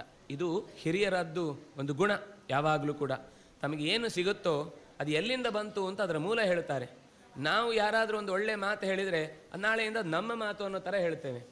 ಆದರೆ ಹಿಂದೆ ಯಾವುದೇ ಒಂದು ದೊಡ್ಡವರ ಮಾತು ಗಮನಿಸಿದಾಗಲೂ ಅದಕ್ಕಿಂತ ಹಿಂದೆ ಇದನ್ನು ಯಾರು ಹೇಳಿದರು? ಕೃಷ್ಣನು ಸ್ವತಃ ಗೀತೆಯನ್ನು ಹೇಳುವಾಗ ಇಮಂ ವಿವಸ್ವತೆ ಯೋಗಂ ಪ್ರೋಕ್ತವಾನ್ ಅಹಮವ್ಯಂ ವಿವಸ್ವಾನ್ ಮನವೇ ಪ್ರಾಹ ಮನುಹು ಇಕ್ಷ್ವಾಕವೇ ಬ್ರವೀತ್. ಅದರ ಹಿಂದಿನ ಪರಂಪರೆಯನ್ನು ನೆನಪಿಸ್ತಾನೆ. ಅಂದರೆ ಹಾಗೆ ನೆನಪಿಸುವುದರ ಉದ್ದೇಶ ಏನು ಅಂದರೆ, ಯಾವಾಗ ಅದನ್ನು ಮಧ್ಯದಲ್ಲಿ ತಮ್ಮ ಬದುಕನ್ನು ಇದಕ್ಕೋಸ್ಕರ ತ್ಯಾಗ ಮಾಡಿ ಉಳಿಸಿಕೊಂಡು ಇಲ್ಲಿ ತನಕ ತಂದು ಒಂದು ಚಾನೆಲ್ ಪ್ರಾಪರ್ ಆಗಿ ಇಳಿಯುವುದಕ್ಕೆ ಕಾರಣರಾದ್ರಲ್ವಾ, ಅವ್ರ ಮಧ್ಯದಲ್ಲಿ ತಮ್ಮ ಹೆಂಡತಿ ಮಕ್ಕಳು ಅಂತ ಯಥಾ ಪ್ರಕಾರ ನಮ್ಮಂತೆಯೇ ಹುಟ್ಟಿದ್ರು, ನಮ್ಮಂತೆ ಬದುಕಿದ್ರು, ನಮ್ಮಂತೆಯೇ ಸತ್ತಿದ್ರು ಅಂತ ಆಗಿದ್ರೆ ಇವತ್ತು ಅಂತಹ ಅಪೂರ್ವವಾದ ಸಾಹಿತ್ಯ ಪ್ರಪಂಚ ನಮ್ಮ ಕಣ್ಣ ಮುಂದೆ ಕಣ್ತೆರಲಿಕ್ಕೆ ಸಾಧ್ಯ ಇರ್ತಿರ್ಲಿಲ್ಲ. ಆದರೆ ತಮ್ಮ ಬದುಕಿನ ವೈಯಕ್ತಿಕ ಆಸೆಗಳನ್ನೆಲ್ಲ ತೊರೆದು ಮುಂದಿನ ಪೀಳಿಗೆಗಾಗಿ ಇದನ್ನು ಉಳಿಸಬೇಕು ಅಂತ ಪ್ರಾರ್ಥಿಸಿ ತಮ್ಮ ಬದುಕನ್ನೇ ಅದಕ್ಕೋಸ್ಕರ ಬಲಿಕೊಟ್ಟು ಕೊಟ್ಟವರ ಆ ನೆನಪು ಈ ಮಾತಿನ ಜೊತೆಗೆ ಹಿನ್ನೆಲೆಯಾಗಿ ಇದ್ದರೆ ಅವರೂ ಸಂತೋಷದಿಂದ ಇದು ಇವನಲ್ಲಿ ಚೆನ್ನಾಗಿ ಹರಿಲಿ. ಇದು ಅದಕ್ಕೋಸ್ಕರನೇ ನಾವು ನಿತ್ಯ ಗೋತ್ರದ ಅಥವಾ ನಮ್ಮ ಹಿಂದಿನವರ ನೆನಪು ಮಾಡಿಕೊಳ್ಳುವುದು ಅಂತಿರುವುದು. ಗೋತ್ರದ ಪ್ರಾರ್ಥನೆಯ ಹಿನ್ನೆಲೆ ಇರುವುದೇ ಅವರು ಕೊಟ್ಟಂತಹ ಸಂಪತ್ತನ್ನು ಉಳಿಸುವುದಕ್ಕೋಸ್ಕರ ನಾವು ನಿತ್ಯ ನಮ್ಮ ಚಟುವಟಿಕೆಯಲ್ಲಿ ಒಂದಿಷ್ಟು ಅಧ್ಯಯನದ ಮಾರ್ಗವನ್ನು ಹಾಕಿಕೊಳ್ಳಬೇಕು ಅಂತ. ಅದು ಭಾರತ ಇರ್ಬೋದು, ರಾಮಾಯಣ ಇರ್ಬೋದು, ಭಾಗವತ ಇರ್ಬೋದು, ಯಾವುದೇ ಸಾಧ್ಯವಾದಷ್ಟು ನಮ್ಮ ಹಿರಿಯರು ಕೊಟ್ಟ ಸಂಪತ್ತನ್ನು ಉಳಿಸಿಕೊಳ್ಳುವ ಪ್ರಯತ್ನವನ್ನು ಮಾಡುವುದೇ ನಾವು ನಿಜವಾಗಿ ನಮ್ಮ ದೊಡ್ಡವರಿಗೆ ಹಿರಿಯರಿಗೆ ಕೊಡುವಂತಹ ಕೃತಜ್ಞತೆಗಳು ಅಂತ. ಹಾಗೆ ಲೋಮಶರು ತನಗೆ ಬಂದ ಮಂತ್ರದ ಅಥವಾ ಈ ಸ್ತೋತ್ರದ ಅಪೂರ್ವ ಹಿನ್ನೆಲೆಯನ್ನು ಹೇಳ್ತಾ, ಅಧ್ಯಾತ್ಮ ಗರ್ಭಸಾರಂ ತತ್ ಮಹೋದಯಕರಂ ಶುಭಂ ಸರ್ವಪಾಪಹರಂ ವಿಪ್ರ ಹ್ಯಾತ್ಮಜ್ಞಾನಕರಂ ಪರಂ. ಇದರಲ್ಲಿ ಅಧ್ಯಾತ್ಮದ ಸಂಗತಿ ಸೇರಿಕೊಂಡಿದೆ. ನಮಗೆ ಅಧ್ಯಾತ್ಮ ಅಂದರೆ ಯಾವುದೋ ದೇವರ ಬಗ್ಗೆ ಹೇಳೋದು ಅಂತ. ಅಧ್ಯಾತ್ಮ ಅನ್ನೋದು ದೇವರ ಬಗ್ಗೆ ಹೇಳುತ್ತೆ ಅನ್ನೋದು ಸತ್ಯವೇ, ಅದಲ್ಲ ಅಂತಲ್ಲ, ಅದರ ಪರಮ ರಸ ಅದೇ. ಆದರೆ ಅಷ್ಟೇ ಅಲ್ಲ ಅಂತ. ಆತ್ಮ ಶಬ್ದಕ್ಕೇನು ಅರ್ಥ ಅಂತ ನೋಡಿದರೆ ಗೊತ್ತಾಗ್ತಾ ಹೋಗುತ್ತೆ. ಆತ್ಮ ಅಂದರೆ ಮೊದಲ ಅರ್ಥ ದೇಹ, ಆತ್ಮ ಅಂದರೆ ನಂತರದ ಅರ್ಥ ಹೃದಯ, ಆತ್ಮ ಅಂದರೆ ಅದರ ನಂತರದ ಅರ್ಥ ಮನಸ್ಸು, ಆತ್ಮ ಅಂದರೆ ಅದರ ನಂತರ ಮತ್ತೆ ಹೇಳಬಹುದಾದ ಅರ್ಥ ಜೀವ, ಆತ್ಮ ಅಂದರೆ ಅದರ ಒಳಕ್ಕೆ ಸೇರಿಕೊಂಡಾಗಿರುವ ಅಂತರ್ಯಾಮಿಯಾದ ಭಗವಂತ. ಹೀಗೆ ಇಷ್ಟೂ ಅರ್ಥದಲ್ಲಿ ಅಧಿಕರಿಸಿ ಯಾವ ವಿಷಯವನ್ನು ಶಾಸ್ತ್ರಗಳು ಹೇಳ್ತಾವೋ ಅದನ್ನು ಅಧ್ಯಾತ್ಮ ಅಂತ ಹೇಳೋದು. ಹಾಗಾಗಿ ನಮ್ಮ ದೇಹದ ಬಗ್ಗೆ ಆಗಲಿ, ಫಿಸಿಯಾಲಜಿ ಇರಬಹುದು, ಕಾರ್ಡಿಯಾಲಜಿ ಇರಬಹುದು, ಸೈಕಾಲಜಿ ಇರಬಹುದು, ಜೀವಾಲಜಿ ಇರಬಹುದು. ಜೀವಾಲಜಿ ಅಂದರೆ ಬಯಾಲಜಿ ಅಲ್ಲ, ಯಾಕೆಂದರೆ ಬಯಾಲಜಿಯಲ್ಲಿ ದೇಹದ ಬಗ್ಗೆ ಹೇಳ್ತಾರೆ ಹೊರತು ಜೀವದ ಬಗ್ಗೆ, ಸ್ಪಿರಿಟ್ನ ಬಗ್ಗೆ ಮಾತೇ ಆಡುವುದಿಲ್ಲ. ಕುಯ್ದರೆ ಕಾಣಲ್ಲ ಅಂತಾರೆ ಅಷ್ಟೇ. ಅದರಿಂದಾಗಿ ದೇಹದ ಬಗ್ಗೆ ಬಿಟ್ಟು, ಅದರ ಒಳಗೆ ಒಂದು ದೇಹ ಬಿಟ್ಟು ಯಾರೋ ಒಬ್ಬ ವ್ಯಕ್ತಿ ಜೀವ ಕಳೆದುಕೊಂಡಿದ್ದಾನೆ ಅಂತಂದಾಗ ಅವ್ರು ಎಲ್ಲಿ ಅಂತ ಕೇಳಿದ್ರೆ ಅವ್ರು ಹೋದ್ರು ಅಂತ ಹೇಳೋದು. ದೇಹ ಇಲ್ಲೇ ಇದೆಯಲ್ವಾ, ಅವ್ರು ಹೋದ್ರು ಅಂತ ಎಲ್ಲಿಗೆ ಹೇಳಿದ್ದು? ಹಾಗಾದರೆ ಹೋದ್ರು ಅಂದ್ರೆ ಈ ದೇಹಕ್ಕಿಂತ ವ್ಯತಿರಿಕ್ತವಾದ ಒಂದು ಶಕ್ತಿ ಅಲ್ಲಿಯ ತನಕ ಇದ್ದು ಆ ದೇಹದ ಕೈ ಕಾಲು ಮೂಗು ಕಣ್ಣು ಎಲ್ಲವನ್ನು ಚಲಿಸುವಂತೆ ಮಾಡ್ತಾ ಇತ್ತಲ್ವಾ, ಅದೊಂದು ಒಳಗೆ ಇದೆ, ಅದನ್ನೇ ಸ್ಪಿರಿಟು ಜೀವ. ಹಾಗಾಗಿ ಅದೊಂದು ಜೀವಾಲಜಿ. ಅದರ ಆಚೆಗೆ ಹೋದರೆ ಜೀವಾಂತರ್ಯಾಮಿಯಾದ ಪರಮಾತ್ಮನ ಬಗ್ಗೆ ಹೇಳುವಂತಹದ್ದು ಅಧ್ಯಾತ್ಮ. ಹಾಗಾಗಿ ಅಧ್ಯಾತ್ಮ ಸಾರಭೂತಂ ತತ್, ವ್ಯಾಪಿಸಿಕೊಂಡು ನಿಂತಿದೆ. ಕಣ ಕಣದಲ್ಲೂ ಭಗವಂತ ವ್ಯಾಪಿಸಿದ್ದಾನೆ ಅಂತ ಅನ್ನೋದನ್ನು ತಿಳಿದಾಗಲೇ ನಮ್ಮ ಜೀವನದಲ್ಲಿ ಅಧ್ಯಾತ್ಮ ಮತ್ತು ಲೌಕಿಕ ಅಂತೇಳಿ ನಾವು ಬೇರೆ ಮಾಡಿ ಯೋಚನೆ ಮಾಡ್ತೇವೆ. ಎರಡು ಬೇರೆ ಇಲ್ಲವೇ ಇಲ್ಲ. ಮರೆತವನಿಗೆ ಲೌಕಿಕ ಅಧ್ಯಾತ್ಮ ಅಂತ ಎರಡಿದೆ.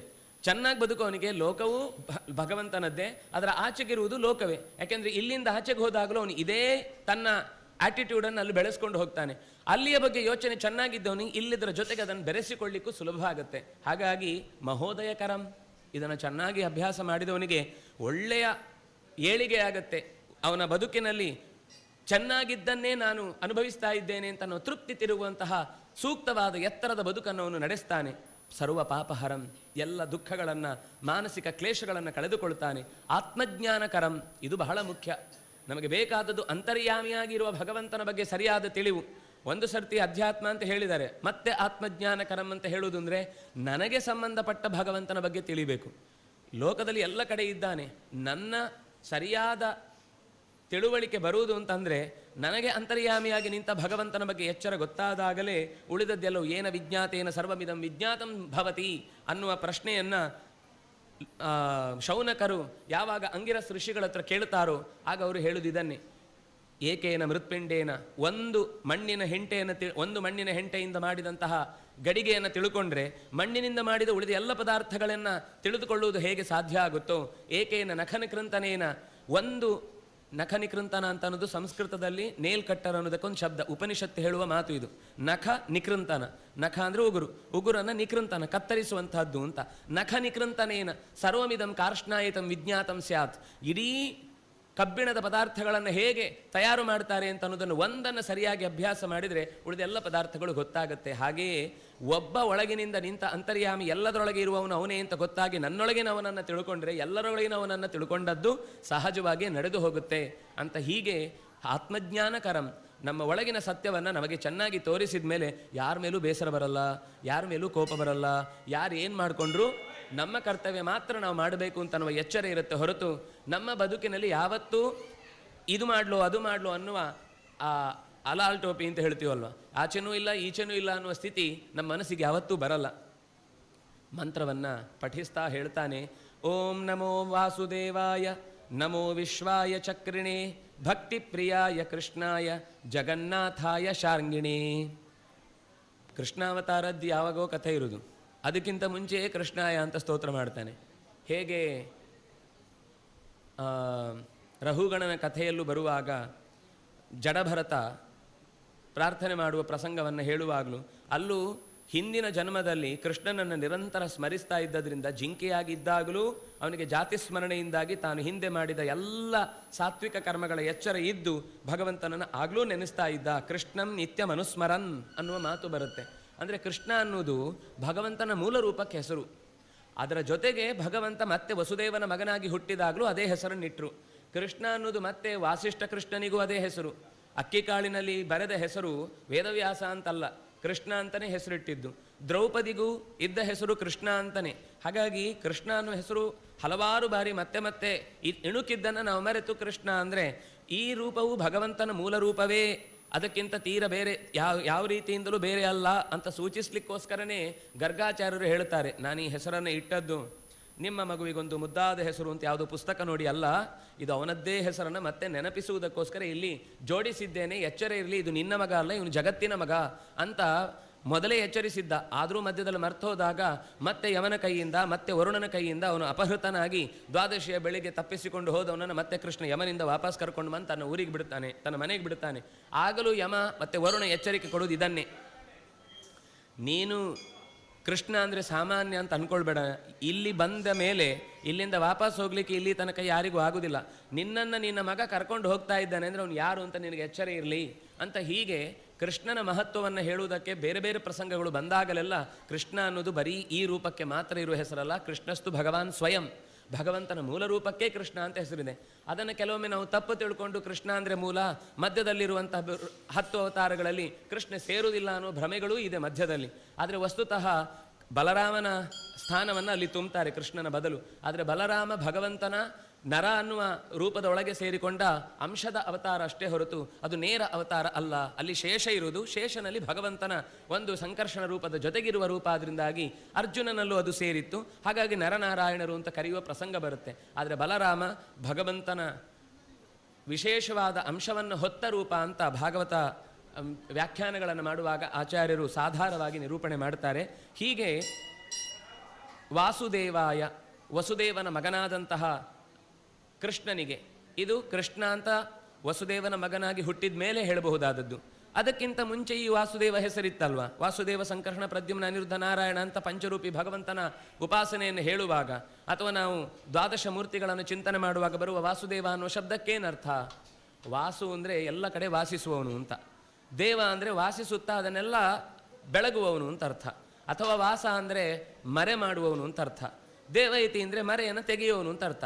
ಒಂದು ಕಾಲದಲ್ಲಿ ಅದಕ್ಕೆ ಸಂಸಾರಕ್ಕೆ ತರುವವನು ಅವನೇ, ಸಂಸಾರದ ಬಂಧನದಲ್ಲಿ ಬೀಳಿಸುವವನು ಅವನೇ, ಮತ್ತೆ ಅದನ್ನು ಬಿಡಿಸುವಂತಹ ಸಂದರ್ಭ ಕಾಲ ಒದಗಿ ಬಂದಾಗ ಅವನೇ ಕೈ ಎತ್ತಿ ಅದನ್ನು ಬಿಡಿಸುವುದು ಅವನೇ. ಈಜು ಕಲಿಸಬೇಕು ಅಂದರೆ ನೀರಿಗೆ ಅಪ್ಪನೇ ಹಾಕ್ಬೇಕು ತಾನೆ. ಈಗ ಏನು ಟ್ಯೂಬ್ ಗೀಬ್ ಹಿಡ್ಕೊಂಡು ನಾವು ಓಡಾಡ್ತೀವಿ, ಹಿಂದೆ ಹಾಗೆಲ್ಲ ಇಲ್ವೇ ಇಲ್ಲ. ಮೊದಲು ಸೀದಾ ತೊಗೊಂಡು ಹೋಗೋದು ಕೆರೆಗೆ ತಳ್ಳೋದಷ್ಟೇ. ತಳ್ಳಿ ಓ ಅಂತ 3 ಸರ್ತಿ ಮುಳುಗಿ 2ನೇ ಸರ್ತಿ ಹೇಳ್ತಾ 2 ಸರ್ತಿ ಹೇಳುವ ತಾಕತ್ತಿರೋದು ಅಂತ ಗೊತ್ತಾದಾಗ ಹೋಗಿ ಕೈ ಹಿಡಿದು ಎಳೆದು ಹಾಕ್ತಾರೆ. ಇಲ್ಲ ಒಂದು ಕೊನೆಗೆ ಇನ್ನೂ ಭಯ ಜಾಸ್ತಿಯಿಂದ ಒಂದು ಹಗ್ಗ ಕಟ್ಟಿಯೋ ಅಥವಾ ಒಂದು ಬಟ್ಟೆ ಕಟ್ಟಿಯೋ ಎಳೆದು ಬಿಡ್ತಾರೆ ಮೇಲೆ. ಅಂದರೆ ಯಾರು ಕಲಿಸ್ಬೇಕು ಅಂದರೆ ಕಲಿಸುವವನೇ ಮೊದಲು ನೀರಲ್ಲಿ ಮುಳುಗಿಸ್ಬೇಕು. ಮುಳುಗಿಸಿದ ಮೇಲೇ ಈಜು ಕಲೀಲಿಕ್ಕಾಗುತ್ತೆ. ಸುಮ್ಮನೆ ಹಾಗೆ ಇದ್ದರೆ ಪ್ರಾಣಿಗಳಿಗೆ ದೈವ ಸಹಜವಾಗಿ ಅದು ಹುಟ್ಟುತ್ತಲೇ ನೀರಲ್ಲಿ ಬಿದ್ದರೂ ಕೂಡ ಈಜ್ಕೊಂಡು ಬಂದುಬಿಡುತ್ತೆ. ಮನುಷ್ಯ ತುಂಬ ಬುದ್ಧಿವಂತ, ಅದರಿಂದ ಅವನಿಗೆಲ್ಲ ಮರ್ತು ಹೋಗುತ್ತೆ. ಅದರದಾಗ ಮತ್ತೆ ಕಲಿಬೇಕಾಗುತ್ತೆ.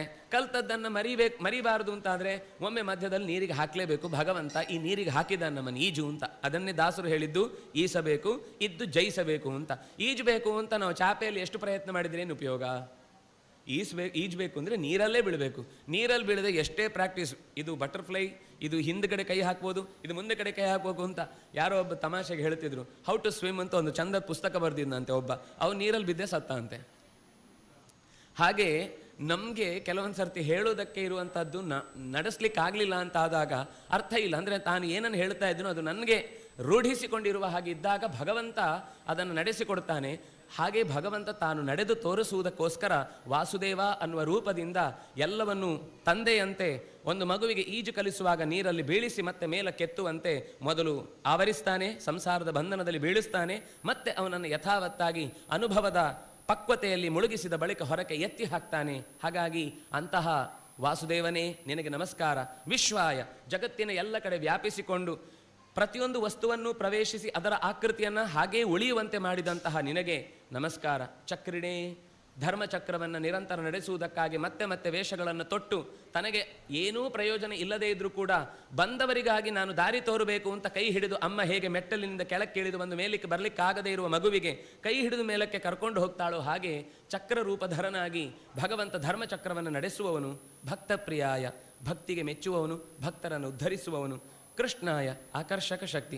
ಆ ಶಬ್ದಕ್ಕೆ ಹೇಳ್ತಾ ಹೋದರೆ ವರ್ಷ ಪೂರ್ತಿ ಹೇಳ್ಬೋದು, ಅಷ್ಟು ಸುಂದರವಾದ ಶಬ್ದ ಅದು.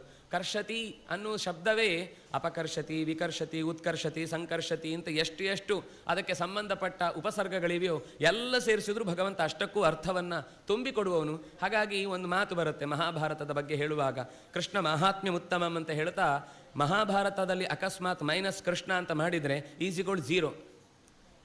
ಯಾಕೆಂದರೆ ಮಹಾಭಾರತ ಇರುವುದೇ ಕೃಷ್ಣನಿಂದಾಗಿ ಅಂತ. ಹಾಗಾಗಿ ಆ ಕೃಷ್ಣನ ಮಹಾತ್ಮ್ಯವನ್ನು ನೀವು ಮಹಾಭಾರತ ಪೂರ್ತಿ ಹೇಳಿದ್ರೂ ಮುಗಿಯುವುದಿಲ್ಲ. ಅದು ಹರಿವಂಶ ಹೇಳಿದರೂ ಮುಗಿಯುವುದಿಲ್ಲ, ವಿಷ್ಣು ಪುರಾಣ ಹೇಳಿದರೂ ಮುಗಿಯುವುದಿಲ್ಲ, ಭಾಗವತ ಹೇಳಿದರೂ ಮುಗಿಯುವುದಿಲ್ಲ. ಯಾಕೆ ಅಂದರೆ ಅಲ್ಲ, ಎಲ್ಲ ಒಂದೊಂದೇ ಕತೆ ಹೇಳುವುದಲ್ವ? ಅಲ್ಲ ಅಂತಾರೆ. ಕೃಷ್ಣ ನಮಗೆ ಪೂರ್ತಿ ಅರ್ಥ ಆಗಬೇಕು ಅಂದರೆ ಭಾರತವನ್ನು ಓದಬೇಕು, ಭಾಗವತವನ್ನು ಓದಬೇಕು, ವಿಷ್ಣು ಪುರಾಣವನ್ನು ಓದಬೇಕು, ಜೊತೆಗೆ ನಾವು ಹರಿವಂಶವನ್ನು ಚಿಂತನೆ ಮಾಡಬೇಕು. ಇದು 4 ಒಟ್ಟಿಗೆ ಚಿಂತನೆ ಮಾಡಿದರೆ ಒಂದರ್ಥದಲ್ಲಿ ಪೂರ್ಣವಾದ ಇಷ್ಟು ಕ್ರಮದಲ್ಲಿ ಭಗವಂತನನ್ನು ಒಬ್ಬ ಗೃಹಸ್ಥನಾಗಿ, ಒಬ್ಬ ಯೋಧನಾಗಿ, ಒಬ್ಬ ಕುಟುಂಬಸ್ಥನಾಗಿ, ಅಥವಾ ಒಬ್ಬ ಇಡೀ ಸಮಾಜವನ್ನು ಹೇಗೆ ಮುನ್ನಡೆಸಬೇಕು ಅಂತ ತೋರಿಸುವವನಾಗಿ ಒಂದೊಂದು ಮುಖ ಪರಿಚಯ ಆಗ್ತಾ ಹೋಗುತ್ತೆ. ಎಷ್ಟಾದರೂ ಅವನ ವಿಶ್ವರೂಪ ಬಗೆದಷ್ಟು ನಾರದರು ಹುಡುಕ್ಲಿಕ್ಕೆ ಹೋಗಿ ಮನೆಯಲ್ಲಿ ಒಂದು 16,100 ಮನೆಯಲ್ಲೂ 16,100 ಕ್ರಿಯೆಗಳಲ್ಲಿ ತನ್ನನ್ನು ತೊಡಗಿಸಿಕೊಂಡು ಏನೆಲ್ಲ ಒಬ್ಬ ಗೃಹಸ್ಥ ಮಾಡಬೇಕು ಅಂತ ಭಾಗವತ 2 ಅಧ್ಯಾಯ ಪೂರ್ತಿ ನಮಗೆ ಅದರ ದೊಡ್ಡ ಪಾಠವನ್ನು ಬಿಚ್ಚಿಡುತ್ತೆ. ಹಾಗೆ ಕೃಷ್ಣನೆನಿಸಿದಂತಹ ಆಕರ್ಷಕ ಶಕ್ತಿ ಎನಿಸಿದಂತಹ ಜಗತ್ತಿಗೆ ಒಡೆಯನಾದ ಜಗನ್ನಾಥಾಯ ಧನುಸ್ಸನ್ನು ಸದಾ ಎತ್ತಿಕೊಂಡು ಭಕ್ತರು ಯಾವಾಗ ಕರೆದ್ರೂ ನಾನು ಸಿದ್ಧ ಅಂತ ಧೈರ್ಯವನ್ನು ತುಂಬುವುದಕ್ಕೋಸ್ಕರ ಶಾರ್ಂಗ ಧನುಸ್ಸನ್ನು ಎತ್ತಿದ ಶಾರ್ಂಗಿಣೇ ನಮಃ ಅನ್ನುವ ಪ್ರಾರ್ಥನೆಯನ್ನು ಆ ವಿಪ್ರ ಮಾಡಿದ ಅಂತ ಹೇಳ್ತಾ ಸ್ತೋತ ಸ್ತುತ್ಯ ಸ್ತುತಿ ಸರ್ವಂ ಜಗದ್ವಿಷ್ಣುಮಯಂ ಯದಾ ತದಾ ಕಸ್ತೂಯತೆ ಕೇನ ಭಕ್ತಿರ್ಮೋದಕರೀ ನೃಣಾಂ. ಸ್ತುತಿ ಸ್ತೋತ ಸ್ತವಃ ಅಂತ ನಾವು ಸಹಸ್ರನಾಮದಲ್ಲಿ ಹೇಳುವ ಮಾತನ್ನೇ ಇಲ್ಲೂ ಅದೇ ರೀತಿಯ ಮಾತು. ಸ್ತೋತ ಸ್ತುತ್ಯ ಸ್ತುತಿ ಸರ್ವಂ. ಸ್ತೋತ್ರ ಮಾಡುವವನೊಳಗೆ ನಿಂತು ಸ್ತೋತ್ರ ಮಾಡಿಸುವವನೋನೇ, ಸ್ತೋತ್ರ ಮಾಡಿಸಿಕೊಳ್ಳುವವನೋನೇ, ಸ್ತೋತ್ರದಲ್ಲಿರುವಂತಹ ನಾಮರೂಪಾತ್ಮಕವಾದ ಪ್ರಪಂಚದಲ್ಲಿ ವಸ್ತುವಿಗೆ ಅರ್ಥವಾಗಿ ಅಂದರೆ ಶಬ್ದಗಳಿಗೆ ಅರ್ಥವಾಗಿ ಅರ್ಥಕ್ಕೆ ಒದಗುವ ಶಬ್ದವಾಗಿ ತಾನೇ ಅದನ್ನು ಲೋಕದಲ್ಲಿ ತೋರ್ಪಡಿಸುವವನಾದ್ರಿಂದಾಗಿ ಏನು ಅಂತ ಹೇಳುವುದು, ಅವನೇ ಸ್ತೋತ್ರ, ಅವನೇ ಸ್ತೋತೃ. ಸ್ತೋತ್ರವೂ ಅವನೇ, ಸ್ತೋತ್ರವೂ ಅವನೇ. ಸರ್ವಂ ನಾನು ಸ್ತೋತ್ರ ಮಾಡ್ತಾ ಇದ್ದೇನೆ ಅಂತ ನಾನು ಅಂದುಕೊಂಡ್ರೆ ಖಂಡಿತ ಅದು ಯಾವ ಅರ್ಥದಲ್ಲೂ ಸರಿ ಹೋಗುವುದಿಲ್ಲ. ನಮಗೆ ಕೆಲವೊಂದು ಸರ್ತಿ ಎಲ್ಲ ಮಾಡಬೇಕು ಅಂತ ಹೋಗಿ ಕೂತಿರ್ತೇವೆ. ಅಲ್ಲಿ ಹೋದ್ಮೇಲೆ ಏನೋ ಬೇರೆನೇ ನಮ್ಮ ಮನಸ್ಸು ದಾರಿ ಕೆಟ್ಟು ಇನ್ನೆಲ್ಲೋ ಹೋಗಿ ಬರುತ್ತೆ. ಹೊರಗೆ ಬಂದಾಗ ಅಯ್ಯೋ ನಾನು ಹೋದದ್ದು ಅದಕ್ಕೆ, ಆದರೆ ಏನಾಗೋಯ್ತು ಅಂದರೆ ನಾವು ಏನು ಅಂದ್ಕೊಳ್ತೇವೋ ಅದನ್ನು ಎಲ್ಲ ಸಂದರ್ಭದಲ್ಲೂ ಹಾಗೆ ನಡೆಸಲಿಕ್ಕೆ ಆಗೋದಿಲ್ಲ ಅನ್ನೋದನ್ನೂ ತೋರಿಸ್ತಾ ನಿಮ್ಮ ಕಂಟ್ರೋಲಲ್ಲೇ ನೀವಿಲ್ಲ ಅನ್ನೋದರಿಂದ ಎಚ್ಚರಿಕೆ ಇಟ್ಟುಕೊಂಡು ಶರಣಾಗತರಾದರೆ ನಾನು ನಿಮ್ಮನ್ನು ಕೈ ಹಿಡಿದು ನಿಲ್ಲಿಸ್ತೇನೆ ಅಂತ ಅನ್ನೋ ಎಚ್ಚರಿಕೆಯನ್ನು ಮತ್ತೆ ಮತ್ತೆ ಕೊಡುವುದಕ್ಕೋಸ್ಕರ ಪ್ರೇರಣಾ ಶಕ್ತಿದಾಯಕನಾಗಿದ್ದಾನೆ. ವಿಷ್ಣುಮಯಂ. ವಿಷ್ಣು ಅಂದರೆ ವಿಷವನ್ನು ಕಳೆಯುವವನು ಅಂತ ಅರ್ಥ. ವಿಷಂ ನುದತಿ. ಯಾವ ವಿಷ? ಸಂಸಾರದ ವಿಷ. ಅಲ್ರಿ ಸಂಸಾರನ ವಿಷ ಅಂತೀರಾ, ಎಲ್ಲ ನಾವು ಇರುವುದೇ ಅದರಲ್ಲಿ. ವಿಷ ಅಂದರೆ ಅದು ಒಂದೇ ಸರ್ತಿ ಅಲ್ಲ, ಸ್ಲೋ ಪಾಯ್ಸನ್. ಅದು ನಿರಂತರ ಒಂದೊಂದೇ ಇಂದ್ರಿಯಗಳು ಜರ್ಜರಿತ ಆಗ್ತಾ ಬರುತ್ತೆ. ಆಗ ಅನ್ನಿಸ್ಲಿಕ್ಕೆ ಶುರುವಾಗುತ್ತೆ ಏನು ಮಾಡಬೇಕಿತ್ತೋ ಕೊಟ್ಟ ಕಣ್ಣು ಮೂಗು ಕಿವಿ ಬಾಯಿಗಳಿಂದ ಅದನ್ನು ಮಾಡಲಿಕ್ಕೆ ಆಗಲಿಲ್ಲ ಅಂತ ಕೈ ಸೋತಾಗ ಎಚ್ಚರ ಆಗುತ್ತೆ. ಅಲ್ಲಿ ತನಕ ನಾನೇ ನನ್ನ ಏಳಿಗೆಗೆ ಶಿಲ್ಪಿ ಅಂತ ಭಾವಿಸುವ ರೀತಿಯಲ್ಲಿ ಹಿರಿಯರು ಏನಾದರೂ ಹೇಳಿದರೆ ಅದರ ಬಗ್ಗೆ ನಾವು ನಿರ್ಲಕ್ಷ್ಯ ಮಾಡಿ ಅದನ್ನು ಪಕ್ಕಕ್ಕೆ ಸರಿಸಿ, ಈಗ ಇದು ನಮ್ಮ ಜಮಾನವೇ ಬೇರೆ, ನೀವು ಇನ್ನೂ ಅಪ್ಡೇಟ್ ಆಗಿಲ್ಲ, ನಿಮಗೆ ನಮ್ಮ ಜನ್ರೇಷನ್ನ ಗ್ಯಾಪ್ ಅರ್ಥ ಆಗೋದಿಲ್ಲ ಅಂತ ಹೇಳಿ ನಾವು ಬೈದು ಮತ್ತೆ ಅದೇ ಮಾತನ್ನು ತನ್ನ ಮಕ್ಕಳಿಗೆ ಅವನು ಹೇಳ್ತಾನೆ. ಇದು ರೊಟೇಟ್ ಆಗ್ತಾನೇ ಇರುತ್ತೆ. ಎಷ್ಟು ರೊಟೇಟ್ ಆದರೂ ಪಾಠ ಕಲಿಯುವುದಿಲ್ಲ ನಾವು. ಅದಕ್ಕೆ ಅವರು ಹೇಳಿದರು, ಎಷ್ಟು ಜಗತ್ತಿನ ಎಲ್ಲ ಕಾಲವನ್ನು ಚೆನ್ನಾಗಿ ಅರಿತವನಾದ್ರಿಂದಾಗಿ ಹೇಳಿಸುವವನಲ್ಲೂ ಹೇಳುವವನಲ್ಲೂ ನಿಂತು ವಿಷವನ್ನು ಕಳೆಯುವವನು ನೀನೇ. ಆದ್ರಿಂದಾಗಿ ವಿಷ್ಣುಮಯ. ತದಾ ಕಸ್ತೂಯತೆ ಕೇನ. ಯಾರು ಭಗವಂತನನ್ನು ಪಡೀಬೇಕು ಅಂತ ಎಷ್ಟೇ ಹೊತ್ತಿನಲ್ಲಿ ಪ್ರಾರ್ಥನೆ ಮಾಡಲಿ, ಅದು ಬೆಳಿಗ್ಗೆ 9 ಗಂಟೆಗೆ ಬೆಲ್ಲ ಆದಮೇಲೆ ಹೋಗಿ ಪ್ರಾರ್ಥಿಸಬೇಕು ಅಂತಿಲ್ಲ. ಪ್ರಾರ್ಥನೆ ಮಾಡಲಿಕ್ಕೆ ಹೊತ್ತು ಗೊತ್ತಿಲ್ಲ. ದಾಸರಂತೂ ಎಲ್ಲ ಪದ್ಯಗಳಲ್ಲೂ ಹೇಳುವುದು ಹಾಗೇನೆ. ದಡದಡ ಅಂತ ಓಡಿ ಬಂದ ದೇವರು, ಮಧ್ಯರಾತ್ರಿ ಅಂತಿಲ್ಲ, ಹಗಲು ಅಂತಿಲ್ಲ, ಈ ಹೊತ್ತು ಆ ಹೊತ್ತು, ಇಂಥ ಸಂದರ್ಭ, ಇಂಥವ್ರ ಜೊತೆಗಿದ್ದೇನೆ ಅಥವಾ ಇಂಥವರು ನನ್ನನ್ನು ಬಿಡ್ತಾ ಇಲ್ಲ, ಯಾವುದೂ ಅವನಿಗೆ ತಡೆಯಲ್ಲ. ಕರೆಯಬೇಕು ಅನ್ನುವ ಭಕ್ತನ ಮನಸ್ಸೊಂದೇ ಸಮಯ, ಕರೆಯಬೇಕು ಅನ್ನೋ ಭಕ್ತಿಯೇ ಮುಖ್ಯ. ಅದರಿಂದ ಹಾಗೆ ಭಕ್ತಿರ್ ಮೋದಕರೀ ನೃಣಾಂ. ಅದರಿಂದಾಗಿ ತುಂಬ ಸಂತೋಷ ನೀಡುವ ಭಕ್ತಿಯೇ ಅವನನ್ನು ಉದ್ಧರಿಸುವಂಥದ್ದು ಅಂತ. ಯಸ್ಯ ದೇವಸ್ಯ ನಿಶ್ವಾಸಃ ವೇದಾಸ್ ಸಾಂಗಾಸ್ಸ ಸೂತ್ರಕಾಃ ಕಾಸ್ತುತಿ ಪ್ರಮುದೇ ತಸ್ಯ ಭಕ್ತ್ಯಾಹಂ ಮುಖರೋ ಭವಂ. ನನಗೆ ಮಾತಾಡಲಿಕ್ಕೆ ನಿಜವಾಗಿ ಇಷ್ಟ ಇಲ್ಲ, ಆದರೆ ಮುಖರೋ ಅಭವಂ, ನಿನ್ನ ಇಷ್ಟೆಲ್ಲ ಅದ್ಭುತವಾದ ಗುಣಗಳನ್ನು ಕಂಡ ಮೇಲೆ ನಾನು ಬಾಯಿ ಮುಚ್ಚಿ ಹೇಗಿರ್ಲಿಕ್ಕೆ ಸಾಧ್ಯ? ಕಾಣ್ತಾ ಇದೆ, ಇಂಥ ಅದ್ಭುತಗಳನ್ನು ನಡೆಸಿದ್ದು ನನಗೆ ಅನುಭವಕ್ಕೆ ಬರ್ತಾ ಇದೆ. ಅದನ್ನು ಹೇಳಿದ್ರಿಂದಾಗಿ ನನ್ನ ಬಾಯಿ ಶುದ್ಧ ಆಗುತ್ತೆ, ಮನಸ್ಸು ಶುದ್ಧ ಆಗುತ್ತೆ. ಇನ್ಯಾರಾದರೂ ಒಬ್ಬರು ಇದನ್ನು ಯೋಚನೆ ಮಾಡುವವರಿಗೆ ಈ ಗತಿ ದಾರಿ ಕಾಣಿಸಿಕೊಡುತ್ತೆ ಅನ್ನುವ ಕಾರಣಕ್ಕೋಸ್ಕರ ನಾನು ಬಾಯಿಯಿಂದ ಭಕ್ತಿಯ ಉತ್ಕಟೆ ತಡೆಯಲಾರದೆ ನಾನು ಹೇಳ್ತಾ ಇದ್ದೇನೆ ಹೊರತು ನಾನೊಂದು ಸ್ತೋತ್ರ ಮಾಡಿದ್ದೇನೆ ಅಂತ ಕೆಳಗೊಂದು ಶರ ಬರೆದು ಇದನ್ನು ನೀವೆಲ್ಲ ಪಾರಾಯಣ ಮಾಡಿದರೆ ನನ್ನ ಹೆಸರು ಶಾಶ್ವತವಾಗಿ ಉಳಿಯುತ್ತೆ ಅನ್ನೋ ಕಾರಣಕ್ಕೋಸ್ಕರ ನಾನು ಹೇಳ್ತಾ ಇಲ್ಲ. ನನಗೆ ಹೇಳುವ ಉದ್ದೇಶ ತಡಿಲಿಕ್ಕಾಗ್ತಾ ಇಲ್ಲ. ನಿನ್ನ ಬಗ್ಗೆ ಹೇಳಿದಷ್ಟು ಕಮ್ಮಿ. ನೀನು ಏನು ಜಗತ್ತಿನಲ್ಲಿ ಕೆಲಸ ಮಾಡ್ತೀನಿ ಅಂತ ಅನ್ನೋದು ನಾವು ಹೇಳಿ ಮುಗಿಸ್ಲಿಕ್ಕೆ ಸಾಧ್ಯ ಇಲ್ಲ. ವೇದೋ ನ ಭಕ್ತಿ ಯಸ್ಯ ದೇವಸ್ಯ ನಿಶ್ವಾಸಃ. ಜಗತ್ತು ಸೃಷ್ಟಿ ಮಾಡಿದೊಡನೆ ಒಮ್ಮೆ ತನ್ನನ್ನು ಲೋಕಕ್ಕೆ ತೋರಿಸಿಕೊಳ್ಳುವಾಗ ಅವನದು ಉಸಿರಾಟದ ಶಬ್ದ ಕೇಳಿಸ್ತಾ ಇತ್ತಂತೆ. ಅದು ಕೇಳಿಸ್ತಾ ಇದ್ದದ್ದು ಹೇಗೆ ಅಂದರೆ ಆ ಉಸಿರು ವೇದದ ಹಾಗೆ ಕೇಳಿಸ್ತಾ ಇತ್ತು. ವೇದದ ಹಾಗಲ್ಲ, ವೇದವೇ ಕೇಳಿಸ್ತಾ ಇತ್ತು. ಯಸ್ಯ ದೇವಸ್ಯ ನಿಶ್ವಾಸ ವೇದಾಹ, ಅವನ ಉಸಿರಾಟವೇ ವೇದ. ನಾವು ಹೇಳೋದಿಲ್ವಾ ಅವನ ಮೈಯೆಲ್ಲ ಕಣ್ಣು ಅಂತ? ಮೈಯೆಲ್ಲ ಕಣ್ಣು ಅಂದರೆ ಅಷ್ಟು ಅಲರ್ಟು ಅಂತ. ಹಾಗೆ ಅವನ ಮೂಗಿನಿಂದ ವೇದದ ಉಸಿರು ಬರುತ್ತೆ ಎಂದಾಗ ಆಗಲೂ ಅವನು ಅದರ ಬಗ್ಗೆನೇ ಯೋಚನೆ ಮಾಡ್ತಾ ಆ ಉಸಿರಿನ ಮೂಲಕವೂ ವೇದವನ್ನೇ ಚೆಲ್ತಾ ಇದ್ದಾನೆ ಅಂತ ಅರ್ಥ. ಹಾಗೆ ಸಾಂಗಾಹ ಸಸೂತ್ರಕಾಹ, ಅದಕ್ಕೆ ಸಂಬಂಧಪಟ್ಟ ಸೂತ್ರಗಳು, ಅದಕ್ಕೆ ಸಂಬಂಧಪಟ್ಟ ಅಂಗಗಳು. ಅಂಗ ಅಂದರೆ ನಾವು ನಿನ್ನೆ ನೋಡಿದ್ವಿ, ಶಿಕ್ಷಾ, ವ್ಯಾಕರಣ, ಕಲ್ಪ, ನಿರುಕ್ತ, ಛಂದಸ್ಸು, ಜ್ಯೋತಿಷ. ಇನ್ನು ಇದರಂತೆ ಸಂಬಂಧಪಟ್ಟ ಚತುರ್ದಶ ವಿದ್ಯಾಸ್ಥಾನಗಳು. ಇದೆಲ್ಲವನ್ನು ಕೂಡ ಯಥಾವತ್ತಾಗಿ ಮುಂದಿನ ಪರಂಪರೆಗೆ ನಾವು ಅಂದುಕೊಳ್ಳುವುದೇನು ಅಂದರೆ, ವೇದವ್ಯಾಸರು ಬರೆಯುವ ಮುಂಚೆ ಏನೂ ಇರಲಿಲ್ಲ ಅಂತ. ಅದರ ಮುಂಚೆಯೂ ಇತ್ತು. ಇದ್ದದ್ದನ್ನು ಮರೆತು ಹೋದ ನಮ್ಮ ದೊಡ್ಡತನ ಇದೆ ನಮಗೊಂದು, ಬೇಗ ಮರೀತಾ ಇರ್ತೇವೆ ನಾವು. ಆ ದೊಡ್ಡತನವನ್ನು ಪಾಪ ದಡ್ರು ಇವರು ಉದ್ಧಾರ ಆಗಲಿ ಅಂತ ಮತ್ತೆ ನೆನಪಿಸಿ, ಮಗು ಒಮ್ಮೆ ಹೇಳಿದ್ದನ್ನು ಮರೆತು ಹೋಗುತ್ತೆ. ಅದು ನೀವು ಒಂದು ಸಲ ಸ್ಲೇಟಲ್ಲಿ ಬರೆದು ಹೇಳ್ಕೊಟ್ಟಿದ್ದೀನಿ, ಸ್ಲೇಟ್ ಬಿಡಿ ಇವತ್ತಿಲ್ಲ, ಆದರೂ ಒಂದು ಎಲ್ಲೋ ಅಕಸ್ಮಾತ್ ನೀವೆಲ್ಲ ಮಾಡಿರೋ ಕೆಲಸ ಆದ್ರಿಂದಾಗ ಹೇಳ್ಬೋದು. ಸ್ಲೇಟ್ ತಂದು ಒಂದು ಸರ್ತಿ ಬರೆದು ತೋರಿಸಿದ ಮೇಲೆ ಮಗು ಒಮ್ಮೆ ಅಳಿಸಿ ನಾನು ಬರಿತೇನೆ ಅಂತ ಧೈರ್ಯವಾಗಿ ಅಳಿಸ್ಬಿಡುತ್ತೆ. ಮತ್ತೆ ಕೈ ಹಿಡಿದಾಗ ಮತ್ತೆ ಮರೆತು ಹೋಗುತ್ತೆ. ಮತ್ತೆ ಅಮ್ಮ ಕೈ ಹಿಡಿದು ಒಂದು ಸಲ ಬರೆಸ್ತಾಳೆ, ಇವತ್ತು ನೆನಪಾಗುತ್ತೆ, ಇವತ್ತೆರಡು ಸಲ ಬರೆಯುತ್ತೆ, ನಾಳೆ ಮತ್ತೆ ಮರೆತು ಹೋಗುತ್ತೆ, ಒಂದು ಸಲ ಶುರುವಿಗೆ ಬರೆಸ್ಬೇಕು. ಹಾಗೆಯೇ ನಾವು ಅವನ ಕೈಯಲ್ಲಿ ತಿದ್ದಿಸಿಕೊಳ್ಳಬೇಕಾದಂತಹ ಮಕ್ಕಳು. ಹಾಗಾಗಿ ನಾವು ಆಗಾಗ ಮರೆತು ಹೋಗುವುದನ್ನು ಮತ್ತೆ ನಿರಂತರ ಸೂತ್ರಗಳನ್ನು, ವೇದಗಳನ್ನು, ಸಾಂಗ ಉಪನಿಷತ್ತುಗಳನ್ನು, ಮಹಾಭಾರತಾದಿ ಕೃತಿಗಳನ್ನು, ಕಥೆಗಳನ್ನು ನಮ್ಮ ಮುಂದೆ ಪ್ರಸ್ತಾಪ ಮಾಡ್ತಾನೇ ಇರ್ತಾನೆ. ಆ ಪ್ರಸ್ತಾವ ಮಾಡುವ ಹಿನ್ನೆಲೆ ಕರುಣೆ. ನಾವು ಒಂದು ಸಲ ಹೇಳಿ 2 ಸಲ ಹೇಳಿ ಮರ್ತೋದ್ರೆ ನಿಮಗೆಲ್ಲ ಹೇಳುವುದೇ ದಂಡ ಅಂತ ಬೈದು ಹೋಗ್ತಿದ್ವಿ. ದೇವರಿಗೆ ಎಷ್ಟು ಕರುಣೆ ಅಂದರೆ ಅವನಿಗೆ ಹೆಸರು ಸಹಸ್ರನಾಮದಲ್ಲಿ ಕ್ಷಮಿಣಾಂ ವರಹ ಅಂತ. ಈ ಭೂಮಿಗೂ ಕ್ಷಮ ಅಂತ ಹೆಸರಿದೆ. ಆದರೆ ನೋಡುತ್ತೆ ನೋಡುತ್ತೆ ನೋಡುತ್ತೆ, ಜಾಸ್ತಿ ಆಯಿತು ಅಂದರೆ ಬಾಯಿ ತೆಗೆದು ಎಲ್ಲ ಒಳಗೆ ಹಾಕೊಂಡು ಮುಚ್ಕೊಂಡ್ಬಿಡುತ್ತೆ. ಇಲ್ಲ ಜೋರು ಮಳೆ ಬಂದು ಎಲ್ಲ ಕೊಚ್ಕೊಂಡು ಹೋಗುತ್ತೆ. ಇಲ್ಲ ಇದ್ದಕ್ಕಿದ್ದಾಗ ಪೂರ್ತಿ ಒಣಗಿ ಸೊರಗಿ ಹೋಗುತ್ತೆ.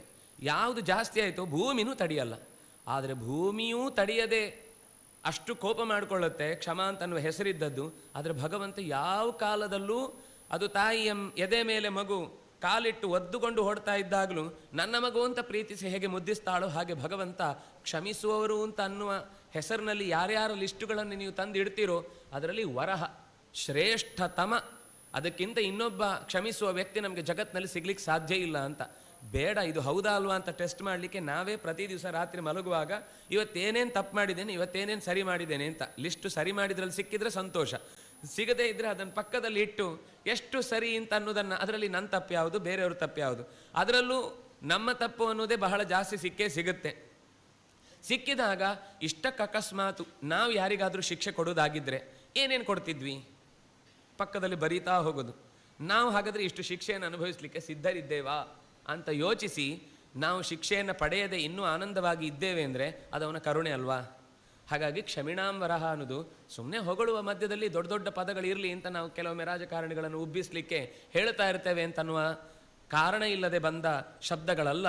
ನಿಜವಾದ ಅರ್ಥದಲ್ಲಿ ಭಗವಂತನನ್ನು ಕ್ಷಮಿಣಾಂ ವರಹ ಅನ್ನುವ ಮಾತನ್ನು ಹೇಳಿ, ಅದರಿಂದಾಗಿ ಸಸೂತ್ರಕಾಹ ಎಲ್ಲವನ್ನೂ ನಮಗೋಸ್ಕರ ನೀನು ಮತ್ತೆ ಮತ್ತೆ ಕೊಟ್ಟಿದ್ದಿ.